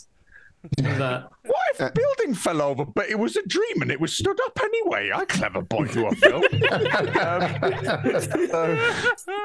Broadly speaking, what I'm looking for out of all of these things, yeah. And hey, guess what? This film, it has slightly more substance than anyone anticipated, thus making it some kind of philosophical ideology. It was just better than it needed to be. There's loads of films like that. Fuck's sake. Anyway. So, yeah. Oh, yeah. People who have a life ruining the pastimes of people who don't. That's what I'm upset about. I really like the mini cancellation within that cancellation. Yeah. People who go to see 2 films, Christopher Nolan. Yeah, it's no. It's not people who go to see 2 films. People who talk about going to see 2 films as if that's really cool and as if it's somehow weird and out there. It's like, okay, great. Yes, no. Like, you're already at the cinema. Like, fuck it, it's quicker than going home, isn't it? As many people have pointed out, yeah. As many people have pointed out, yeah. You save on the bus fare if nothing else. As people have pointed out. And it's the opportunity to have 2 Tango Ice Blasts in a day. Which that is a dangerous amount of Tango Ice Blasts. I'm sold. You will see into the future if you do that. Yeah, and if people were to base their personalities on that, I'd have the utmost respect for them. But they didn't. They were basing it on the snacks they were consuming. I'd be all for it. I'm not an unreasonable them. That's not how I roll. But yeah, so I think that's all fine. Anyway, I forget the point I was. Other point I was making, but yes, I'm done. In case, you've definitely sold me on that. Stuart, who are you cancelling this month? So a fairly recent piece of news has garnered my cancellation nomination. And it's fairly relevant to the discussion we had during the break. I would like to cancel The Aliens. No, I'm obviously talking about extraterrestrials. I haven't actually joined GB News, but the obviously the recent news that has been discovered is that there was a whistleblower in the American Congress stating that the space agencies of the government have been hiding information and classified information about potential extraterrestrial life, what they've referred to as non-human biologics, which, to be honest, just sounds like what Ben Shapiro emits on a regular basis. But at the same time, that got me thinking about that. If there are potentially alien life that has been kept under wraps by the American government, first of all, they would have the technology to be able to get here. So they're clearly more advanced than we are, because the most likely candidate at this moment to get us to the moon and Mars again is essentially a man who genuinely has no idea that X is not a good name for anything at all, unless you're 15 and making a video game that's supposed to be super fucking edgy. And by that logic, if they've got the advanced technology to make things work for them and to be able to get them here, then clearly they are hyper intelligent. They have a strong idea of human, or not, superhuman ethics and morality, and potentially a wider idea of how the universe works than we do.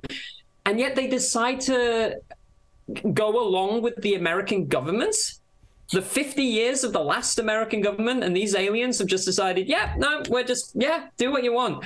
I saw the movie Paul, the Simon Pegg and Nick Frost vehicle with Seth Rogen voicing a rip-off of the little green man stereotype. He was working with the government. I now believe that was based on fact. I now believe that was a secretly, Edgar Wright found that information, and to silence him, they make it into a cheesy movie with Seth Rogen swearing and Kristen Wiig saying pussy about 20 times. That to masquerade it. So I think the aliens are on board with this. I think they have been sitting idly by and watching us destroy ourselves as a civilization. For what purpose, I don't know. But I think that the most rational option to make in that regard is essentially just to cancel all life that has not existed on this planet, and before they even arrive. So if we do get first contact that we call official and 100% guaranteed, we tell them that they are not allowed to say anything on social media, and we send them right back. That is my personal mantra. That is what I think humanity will do to progress as a species, is to just cancel all aliens now and get it over with before they make any further moves to perpetuate our current political mess, because they clearly love it. So I'm cancelling aliens. So you're basically, your argument is, let's do xenophobia. Suella Braverman of the Star. There's a great future at GB News for you. Superb. Okay, cancel all aliens. Or specifically the second one. The second one is the one that's called Aliens, isn't it? I don't know. I'm not a big enough nerd to make those Cancel All Aliens would be a fantastic B-movie title, actually, now that I think about it. That'd be a really good title for a film. What if you saw Alien and Aliens at the same night? Like, that'd be like 2 films. Two notably different genres as well. Mash the titles together to create a whole new Wikipedia page. Aliens. Okay, last but not least, Ed, who are you cancelling this month? Who am I cancelling? So I am cancelling local newspapers' coverage of mountain rescue call-outs in the Lake District. As we all have. We all thought that. Okay. Well, because I don't know if you have, but I've been inundated with local news articles about the call-outs of mountain rescue to embarrassing situations in where people went up a mountain and they were taking hallucinogenics, and isn't this amusing? But the trouble is, it's got to the point where people are embarrassed to call mountain rescue when they're in danger of their life because they're worried it'll be covered by a local newspaper as one of these kind of amusing stories, and that's putting people in danger. So if you're walking, firstly, be safe, and I think it's good that mountain rescue are getting that exposure, but I feel like covering events like this as a way of kind of shaming people through. I'm against shaming people through humor, of course. That's wouldn't do that here. But I thought I don't just want to cancel. I want to come up with a solution. So what I'm going to do is I'm going to get myself into a situation that would require mountain rescue that's so stupid they wouldn't dare run a story on it. And I don't think they'd have faith covering anything again. So I've prepared very little for this show in advance. So I'm making this up basically on the fly. So I'm thinking maybe attach fireworks to a space hopper. Jump off Lord's Rake, which of course connects Scafell and Scafell Pike, the highest and second highest mountain in England. You knew that already because I mentioned it at the start. It was all leading up. And claim that I was trying to get to the moon before Elon. I think maybe there are ways of making it even stupider. I don't know. This is just what I could come up with in the 24 hours I had between finding out that I was coming on here and coming on here. So yeah, that's who I'm cancelling. Superb, cool. It might be disqualified purely because there is no way to fit that into the character limit of the poll, so that makes me but no, yeah. You've all been inundated with these local stories, Of course, yeah. about Everyone has, yeah. But Johnny white does noise ask us coming out. not to go for the obvious culprit. Yeah. Each That month. was like my And like number two. I was mean, everyone's obviously first we choice. all could have done, Elon Musk or Boris Johnson or local coverage of mountain rescues, but I can't believe I'm the only one. we on this panel embraced subscribed to the best call to news. be a bit more creative with it. Yeah, this is why I went for Just go for xenophobia, Quenby's because no one girlfriend, yeah. expects it. You were so lucky that your girlfriend reached for those sesame snaps because you had nothing other than local news of mountain rescue. I mean, obviously I had it as a fallback. It writes itself. Well, I mean, I think we're all missing. Harry I needed think the sweet and savoury, and that was it. to be honest, I think we're all missing the subtle point here that what Ed's trying to say is that they are actually lost on a mountain. Yeah. And is not- as you can see by the image, they're in dire need of rescue. So Hence the specificity of the exact location. Yeah. It was 2 steps away from what 3 words. This is your what three words. Mountain rescue called to person doing comedy live stream on the side of a mountain.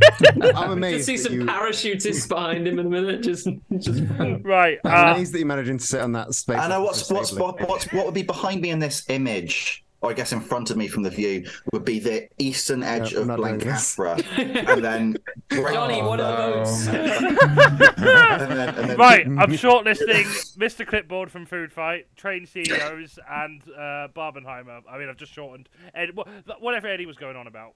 That feels like the short I think Ed's making a mountain out of a muskill. Yeah, I think Eddie was mad at people having fun. Yeah. I mean, we. I mean, hate it that on this sounded street, that way. I thought it was more than that, but now you say it, I think I might have been. I think you're absolutely correct. Just a little bit of, we're all going to be so fucking happy and Right. enjoying your lives. I cannot stress how much older I am than most of the people here. So I think I give off this carefree innocence and youthful exuberance, but I'm actually very jaded. Right, I've put the poll up. So far, 100% of the vote has gone to local newspaper coverage. I didn't even put that as an option, but everyone's voted. Yeah, 100% has gone to train CEOs so far. I feel like that might have just been a fairly sound strategic play, given what we're like. So Surprisingly, nothing for xenophobia though. So There was no socialist message there at all. I just really want to suplex a twink. I mean, what is socialism if not wanting to suplex a twink? But right, yeah. Well, while that's going through, if you From wanna, each if you wanna a give us some money suplex, so we can to afford- each a twink. If you want to give us some money so we can afford to have someone to run OBS for us, and I just don't forget to have my sound on for a whole round, you can do that by the usual ways on Twitch or by following the PayPal link. All the money you donate between now and next Monday will be split between the acts that we've got on tonight. So yeah, if you absolutely don't want any of us to be paid, don't give us money. I mean, they will be paid something because we're not horrible, but it will not be enough for the amount of research that Ed has done on the mountain ranges of. I could have spent that 24 hours thinking of jokes. Why would you do So that to glad you yourself? Instead, you're off Valdery, Valdera. Right. Go to the break, and I've realised I haven't put the names for the debate round up, so I'm going to quickly do that while the poll runs out. Is 4 a typo? And it's what's happened to the round I'm referring to.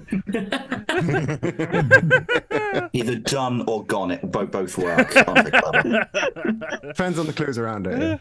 Yeah. Oh, beautiful. Right. Who have I cast as who? Fuck. Sorry, I've got the list. You don't need to spoil it for anyone. Is number one what's the first half of a double bill that Eddie's really excited to see and talk about? The irony being is that I can never watch Oppenheimer because one of my major OCD triggers is anything to do with nuclear explosions.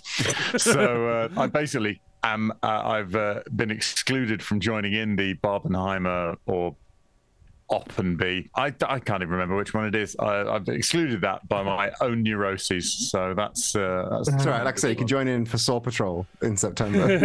yeah, that's fine. Yes, ideally, cartoon dogs being tortured to death to prove a point.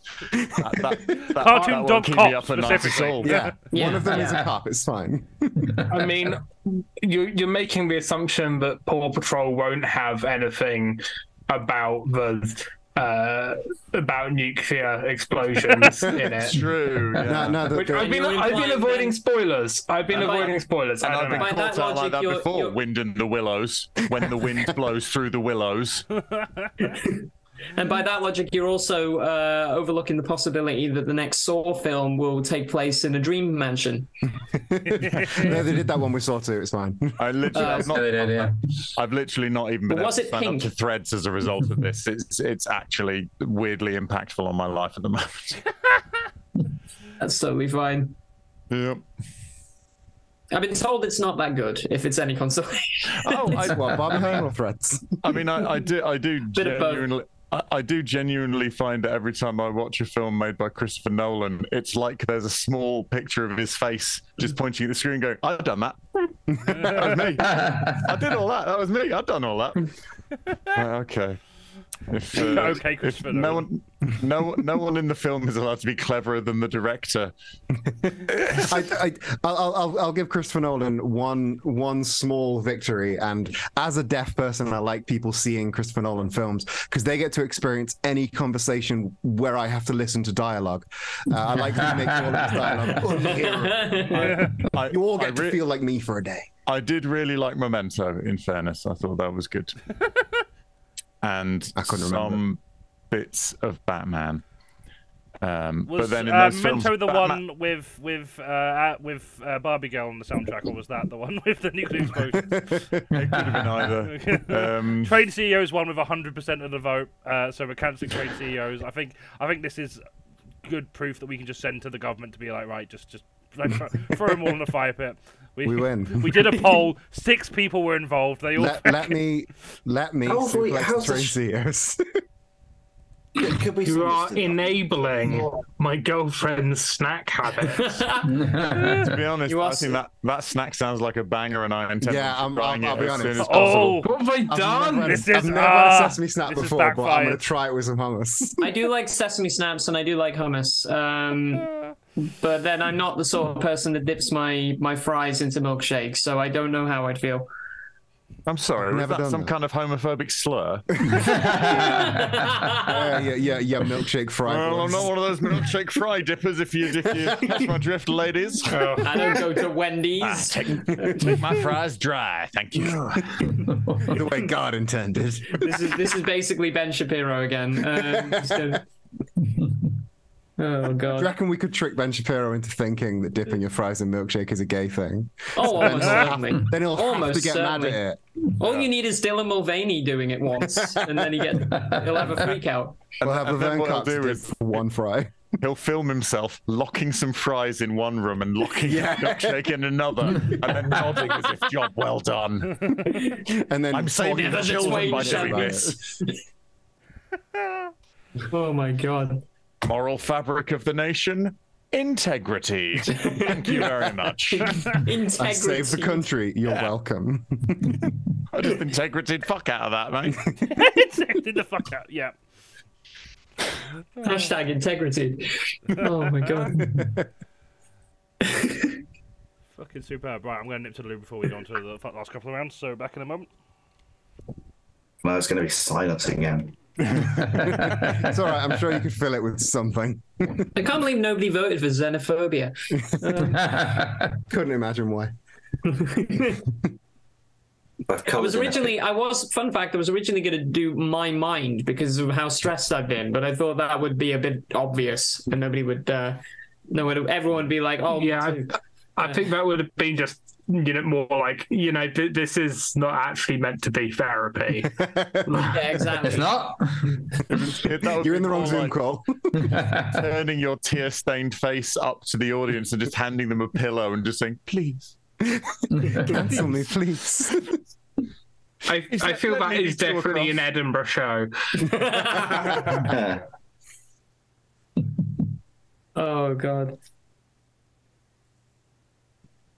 Coloured in a moorhen.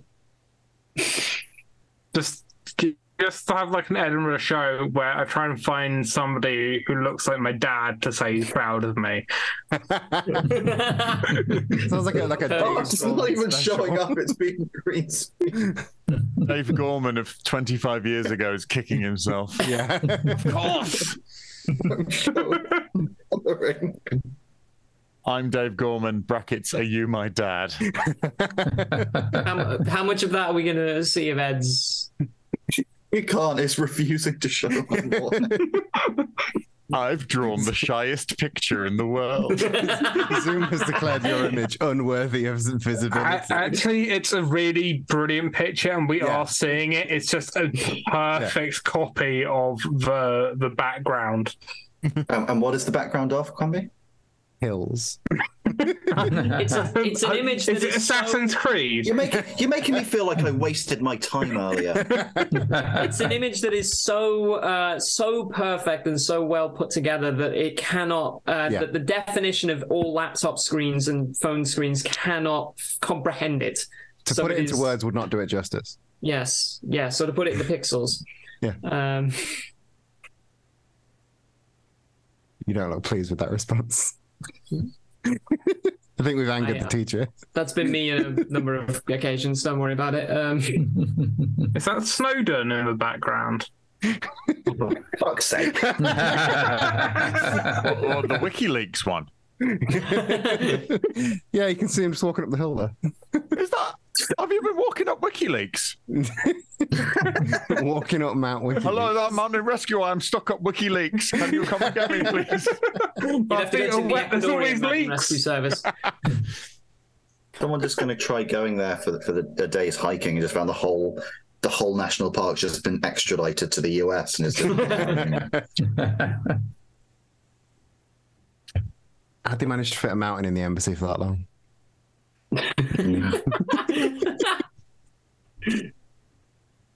Depriving them of internet access. I mean, it's a mountain. Like, probably wouldn't get good signal anyway. But they just smuggled in Nordic walking poles. A pretty good signal on mountains. I mean, you've got a pretty good internet connection now, so... Yeah, that's true. Right. I mean, is that a mountain or is it just a hill? What's the delineation? Well, so it depends on who you ask. I'm asking. I am asking QUENBY. The difference, which is very subtle, is a mountain is spelt with an M. That's where I've been going wrong. Yeah. Yeah. So Snowden, no M, not a mountain. That's no H either. Everest, no M, not a mountain. Not a mountain. Not a mountain. It's just a hill. Yeah. Mount Etna is a mountain. Mount Everest. Mount Everest is, but Everest itself, no, they're different things. Right. We're actually not doing too bad for time, but we will. It's a mountain range. Oh, fucking hell. Right, are we back? Michael Winner is a mountain. Yeah. I would like to draw attention to, I don't think there's any mountains books today. Oh, no, there's ELIOTT. Yeah. We've Oh, got, Elliot is a some mountain, asexual mountain representation. and Eden MW. Yes. Judging by the reactions to some of the things I said during the break, I am definitely a valley. So definitely the nadir. Almost a trench, you could call me. Comedy is a mountain. Comedy is a mountain. Comedy is a mountain. It deprives you of oxygen if you go too high. That's an Edinburgh show you should definitely stay away from. Comedy. Right, next up we have the great debate. We're going to be debating. It's going to be great. Asterisk. We're going to be discussing the controversial issue of whether ULEZ should be rolled out to all of Greater London, an issue that only affects people who live in Greater London and therefore like 1% of our viewer base. So we're going to be discussing should ULEZ be rolled out to all of Greater London. We've got Eden, who is a protester for Just Stop Oil. We've got Stuart, who is Sadiq Khan, Mayor of London. We've got Ed, who is Steve Tuckwell, the new MP for Uxbridge and South Ruislip. We've got QUENBY, who is Boris Johnson, natural progression from GB News, and we've got Eddie, who is a bus driver, not the rapper, and ELIOTT, who is Lightning McQueen, not the rapper. Thanks. All these notes went rapidly. Thanks very much for joining us. So yeah, opening statements. So first opening statements, do you support ULEZ being rolled out to the entirety of Greater London? I should clarify for anyone who doesn't know what that is, it's the ultra-low emission zone, which basically is an extra charge on anyone running a particularly gaseous vehicle of a certain age that is particularly more pollutant than other cars. Those were words that you can infer the meaning, even though that didn't mean anything.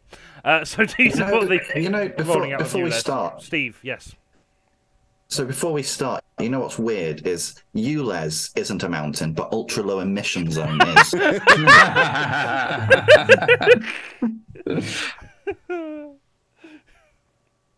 Is that your opening statement, Steve Tuckwell? Oh no, no, that was just something I just thought of on the fly. This is why I'm asked to come on last minute. So, yeah, I don't support the rollout of ULEZ to the whole of Greater London, and as my astonishing victory shows, that bears fruit. And I'm so glad now that it's not just me, but the leader of the opposition, Sir Keir Starmer, who's joined the Conservatives in not just wanting to starve children, but also to choke them, the ones that survive. So yeah, no to ULEZ, no, thank you. No to ULEZ is definitely a homophobic slur. I was about to actually on that. Could we refrain from saying ULEZ? Some of our female volunteers at Just Stop Oil had that chanted at them by some of Steve Tuckwell's voters, and therefore we would like to avoid triggering them further. Could we use the full ultra low emission zones, please? Of course, sorry. Yeah, we will use its full mountain title. Yes. I thought it was pronounced ULEZ, like Rusty's. Remember that, guys? I'm a corporate simp. And I'm the only mountain here. Thanks, Lightning McQueen. Sadiq Khan, Boris Johnson. Boris Johnson, of course, Mayor of London when ULEZ was introduced. Sadiq Khan, Mayor of London now. What are your thoughts on this? Do you support the rolling out to the entirety of Greater London? I think that, it's really fantastic. It's something I thought of, and initially it was actually just I saw someone, I was like, ULEZ. But then I explained that it was an emission zone. It wasn't an emission zone, but it was brilliant, and people believed me and laughed at me because of the hair. I have a lot of hair, you see, and apparently that's what you need in politics rather than, policy. Very coherent. I'm so proud to have that guy's seat now. You can have a seat in my head. I'm a talking car. You've definitely seen them. Mr. Sadiq Khan, your thoughts on ultra low emission zones? Right, now you listen here, sunshine. As like someone who knows London better than anyone else you can possibly imagine, I can tell you that it is missing a massive business opportunity by not investing in more electric cars. It is a gold mine at the moment. Look at fucking Elon Musk. He's rolling in it from having all those fucking electric cars going around. By going back to the petrol, which keeps rising in unnecessary prices, we are losing an opportunity to really corner the market with this. And I'm surprised the Tories aren't backing me on this, because quite frankly, I've got a lot of good stuff back in my van to make that work. So I personally, I feel that I can get nice low emission zones, getting us profits for London, for the country, and really churning it out, sorting it out. Good old London style, you know. Where are you from, Sadiq Khan? Yeah, you're Hartlepool. It's another by-election we won. Fishface60 says Quenby's Boris sounds a lot like the Cookie Monster. Now I'm wondering whether Boris speaks in the voice of the Cookie Monster, or Cookie Monster speaks in Boris's voice is funnier. Oh god. Boris Johnson is just the Cookie Monster in a Boris Johnson costume. We've also got a bus driver who what are your thoughts on obviously this won't affect you specifically because you're driving buses, but would that might get you in a lot more demand, you personally. So what were your views on you, Les? Of course I supports it. Of course I does. We want to get all them cars out and get everybody on a lovely London bus. We can have a sing-song on it. I bet you'll find a pickled egg under your chair, won't you? Get on, this fella, have a laugh, have a nice time, and we'll all go down to Marble Arch. See, this fella's speaking my language. Which is Australian, apparently. Yeah. I'll give you a clip round the old bunch of queers. That's what they're called, ears. What are those? So, wing mirrors. Oh, right, thanks. Your wing mirrors, what have got your auditory nerves in? What's that rhyming slang for? Nerves. Tell you what, we drove past a convent school the other day, and all the auditory nerves were giving it. God, look at her.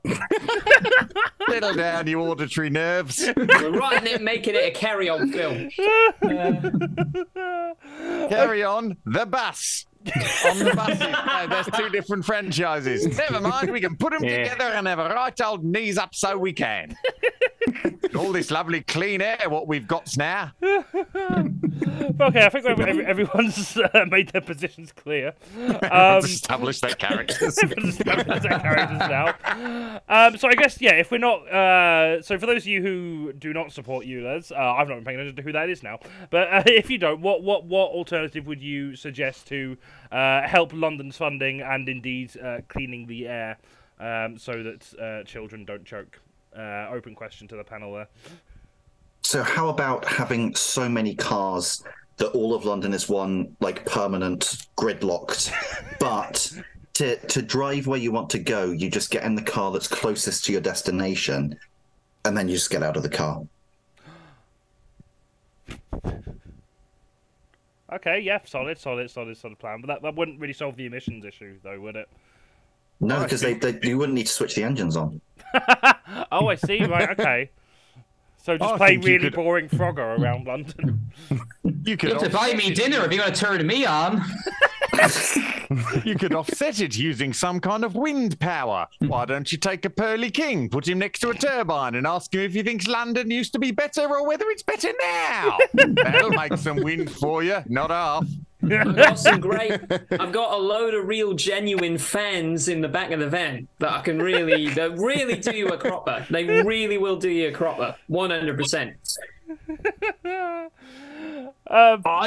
I actually know quite a funny joke about Australians, which I'm sure you two will enjoy. So what you're talking about?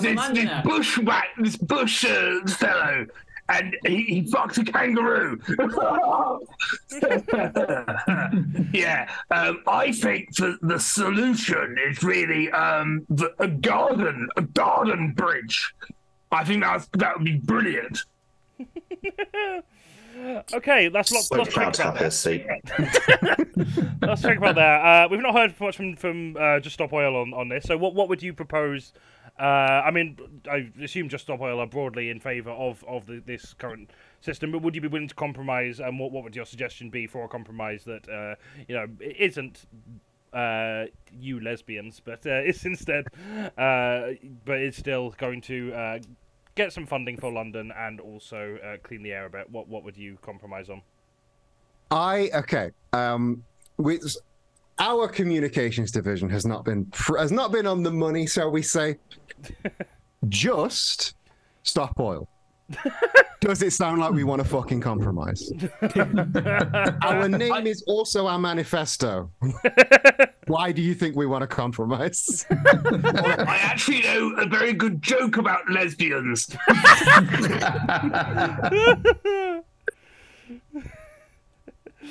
Oh, okay. Amazing. This debate feels as gridlocked as London will be under Steve's rule. Okay, so families who are unable to afford the extra tax, for want of a better word, should they be using public transport instead, and should that be made more accessible to them, or are there going to be any schemes to help poorer families get more modern and less, more green vehicles? It's already I don't give a shit about poorer families. I don't give a shit about poorer families. I just do not give a shit about poorer families. You don't. Wow. They're already Please don't clip that. They're already the cheapest way to get around. For 1 halfpenny, you and the nippers can go all the way from Marylebone all the way over to the Strand, so you can. Take in a matinee, pie and liquor, have some sesame snaps and hummus if you're modern. And all the way back, you just get on your way home and everything's hunky bleeding dory.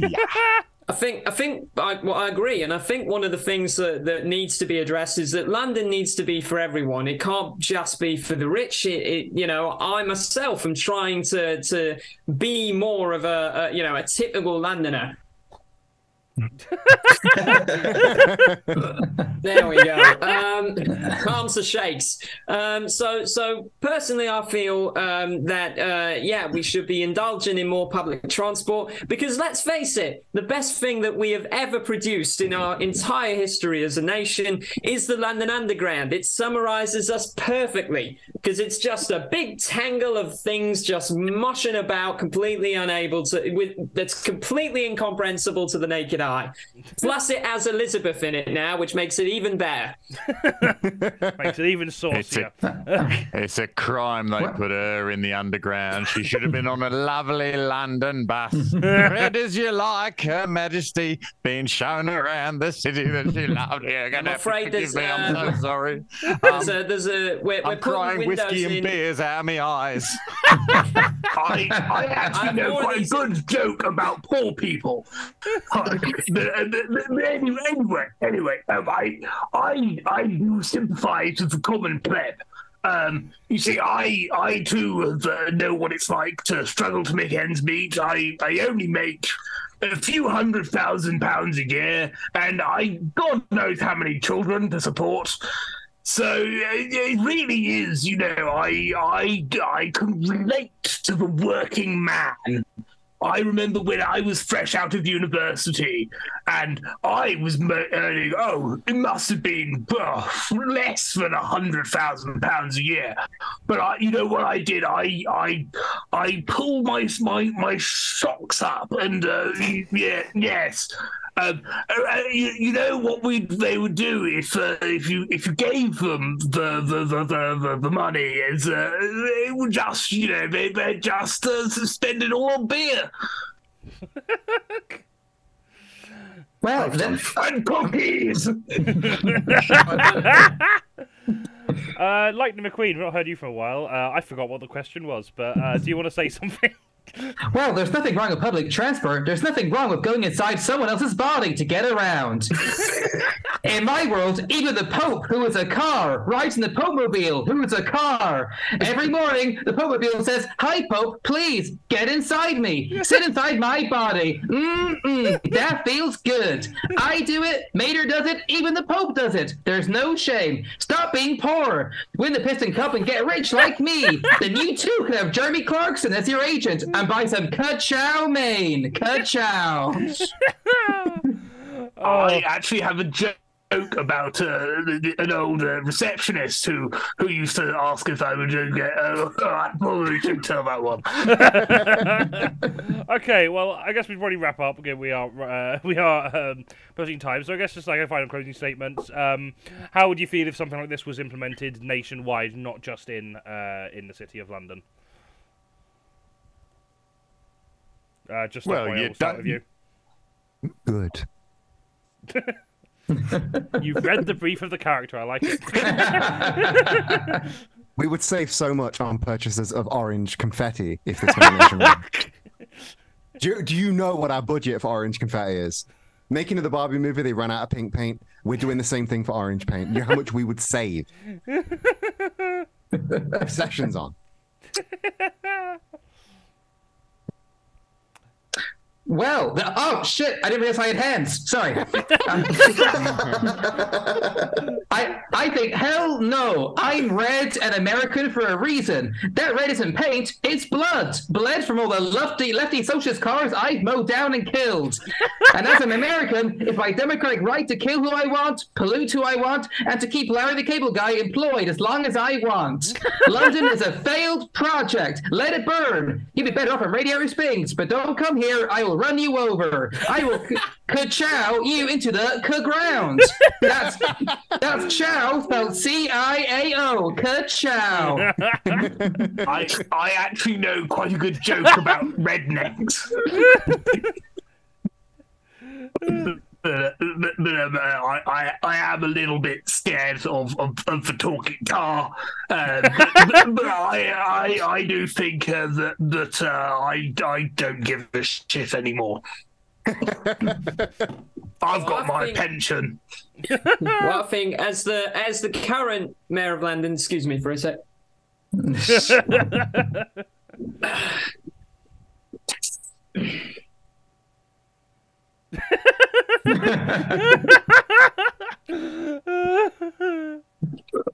Okay, so yeah, if you want to buy something, I'm around the back.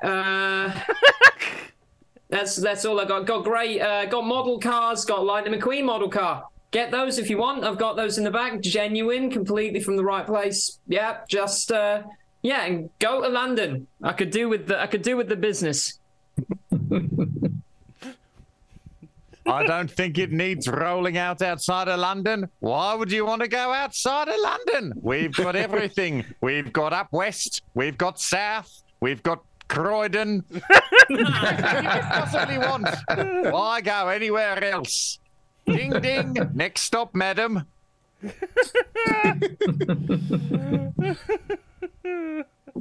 I've done very little research into the character I'm meant to be portraying. Unlike me. So just as Me too. Just as you might have made a really insightful joke. Whereas I was perfectly cast to represent the current mayor of London. Well, I met the Boris Johnson car when I was in London for cars too, and he was a right bender. I actually know quite a good joke about benders. Fender, the word you're looking for is fender, Elliot. I'm from America.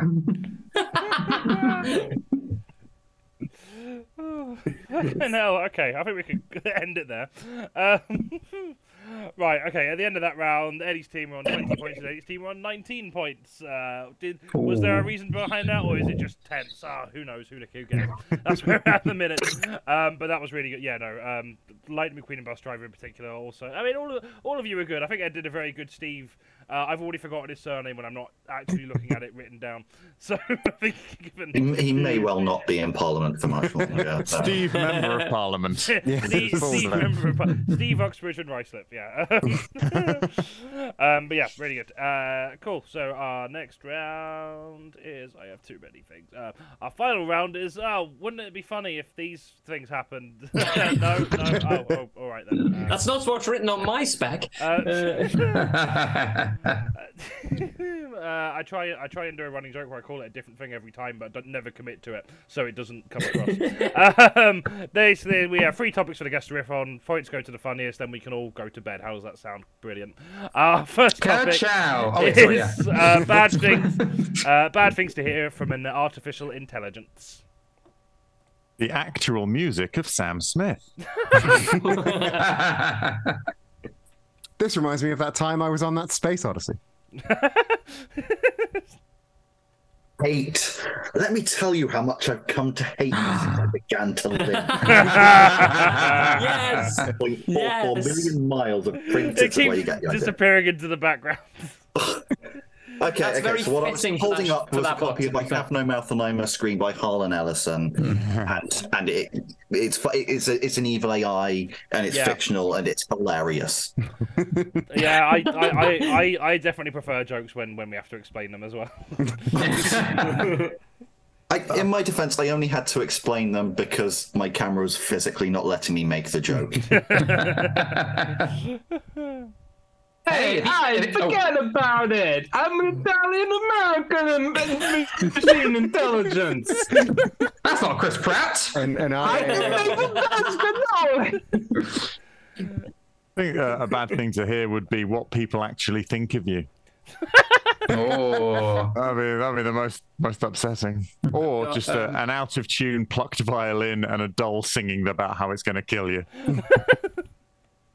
Okay, Ed, go on.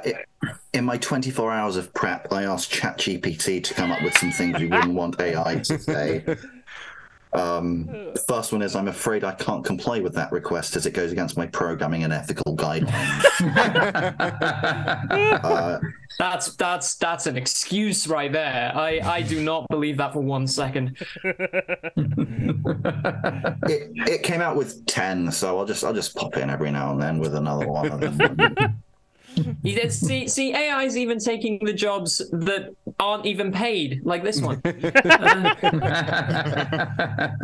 Yeah, I mean, people do talk about the ethics of using AI, when you're a creator, and I've just bulldozed through that, haven't I? Okay. Personally, I would recommend casting Stuart Dunlop as Sadiq Khan in The Great Debate. Oh yeah. Oh, reboot me. Oh, yes, reboot me, Daddy. Reboot me. And in that vein, I'm not capable of forming personal relationships or connections with users.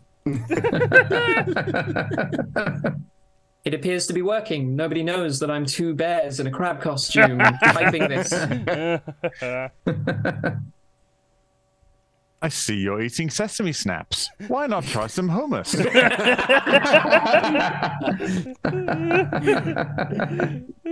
Oh dear. Any more for that one? have you ever heard of Updog? Have you ever seen... Oh, so you've seen the television show The Good Place. Well, reality, it's nothing like that. Oh. I have now created artificially intelligent pottery. It is aware. You asked me to generate a script for your Edinburgh show. No, it's a bad idea. Have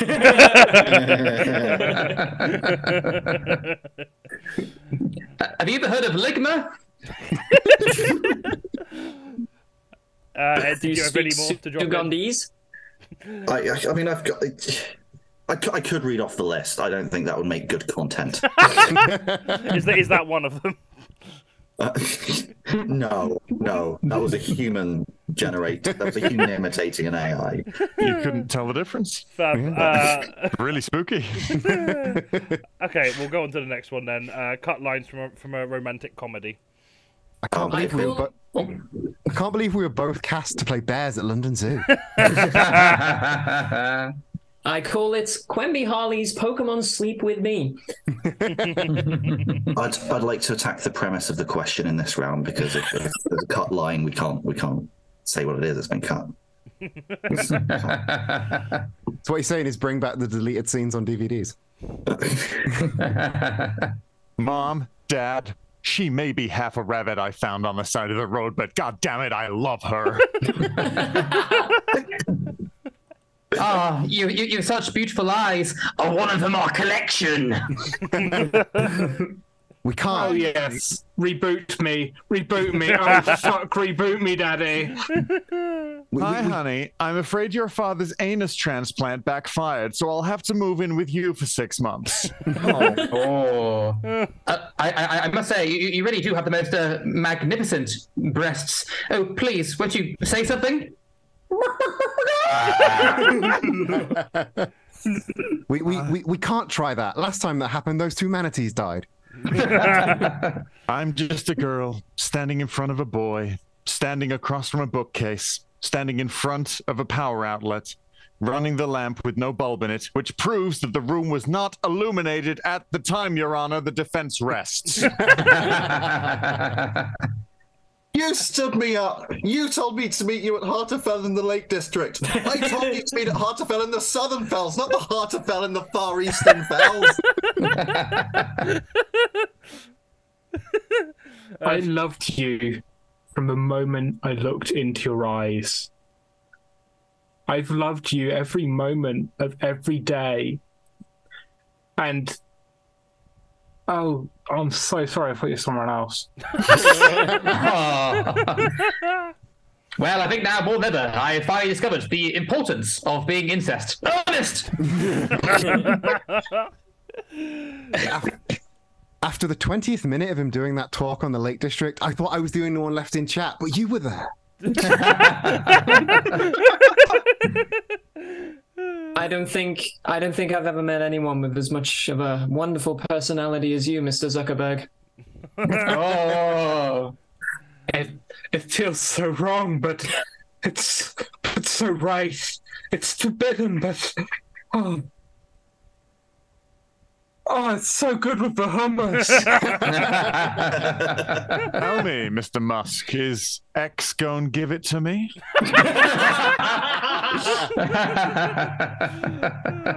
Any more for that one? For the moment, sorry. Oh, that date went well. Imagine the funny hijinks we'd have got up to if it had gone badly. I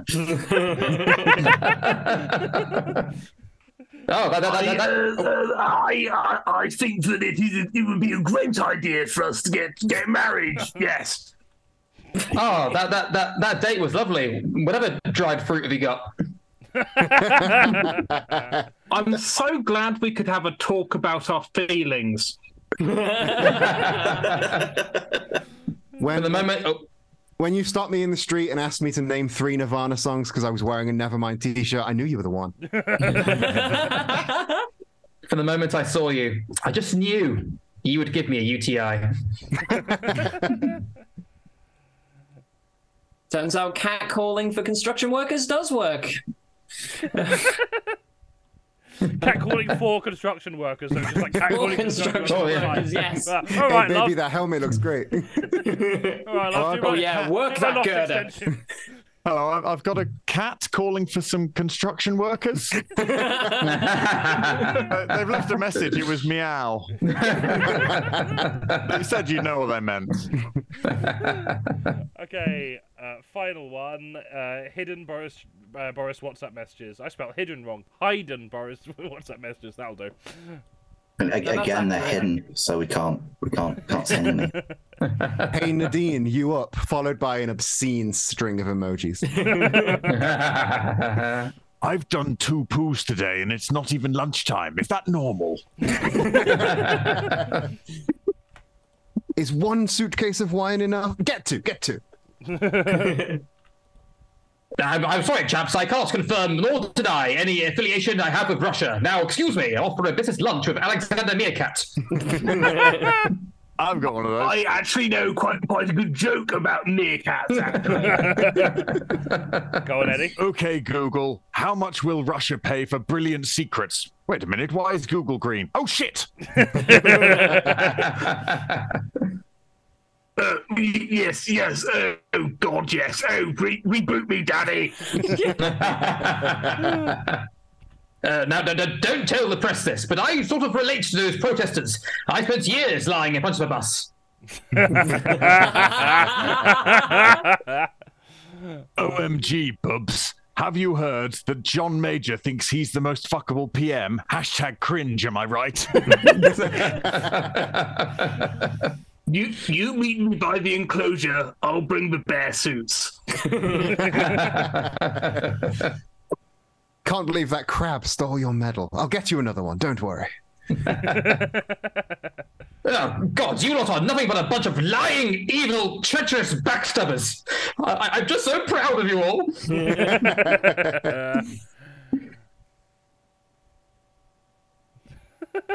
It's your boy Bojo. Oppenheimer on the streets, Barbie in the sheets.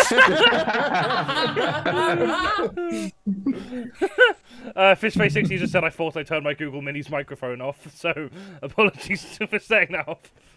Sorry. I am a Barbie girl, and I do feel like I am in a Barbie world.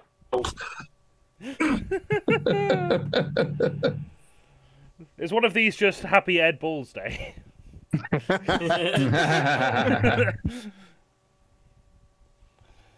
Right, any more for that one, or sort of start working out final scores? Oh, it's Do the scores gonna be close. It's going to be totally not artificially close for the sake of tension. Oh my god. Cool, I'm going to take that as a no, and I'll put the final scores in. One of those phony quizzes where they make up the scores as they go along. Yeah. Charlatans, yeah. What sort of dweeb would do that month after month? And what sort of weirdos would watch somebody make that up every single time? I mean, come on.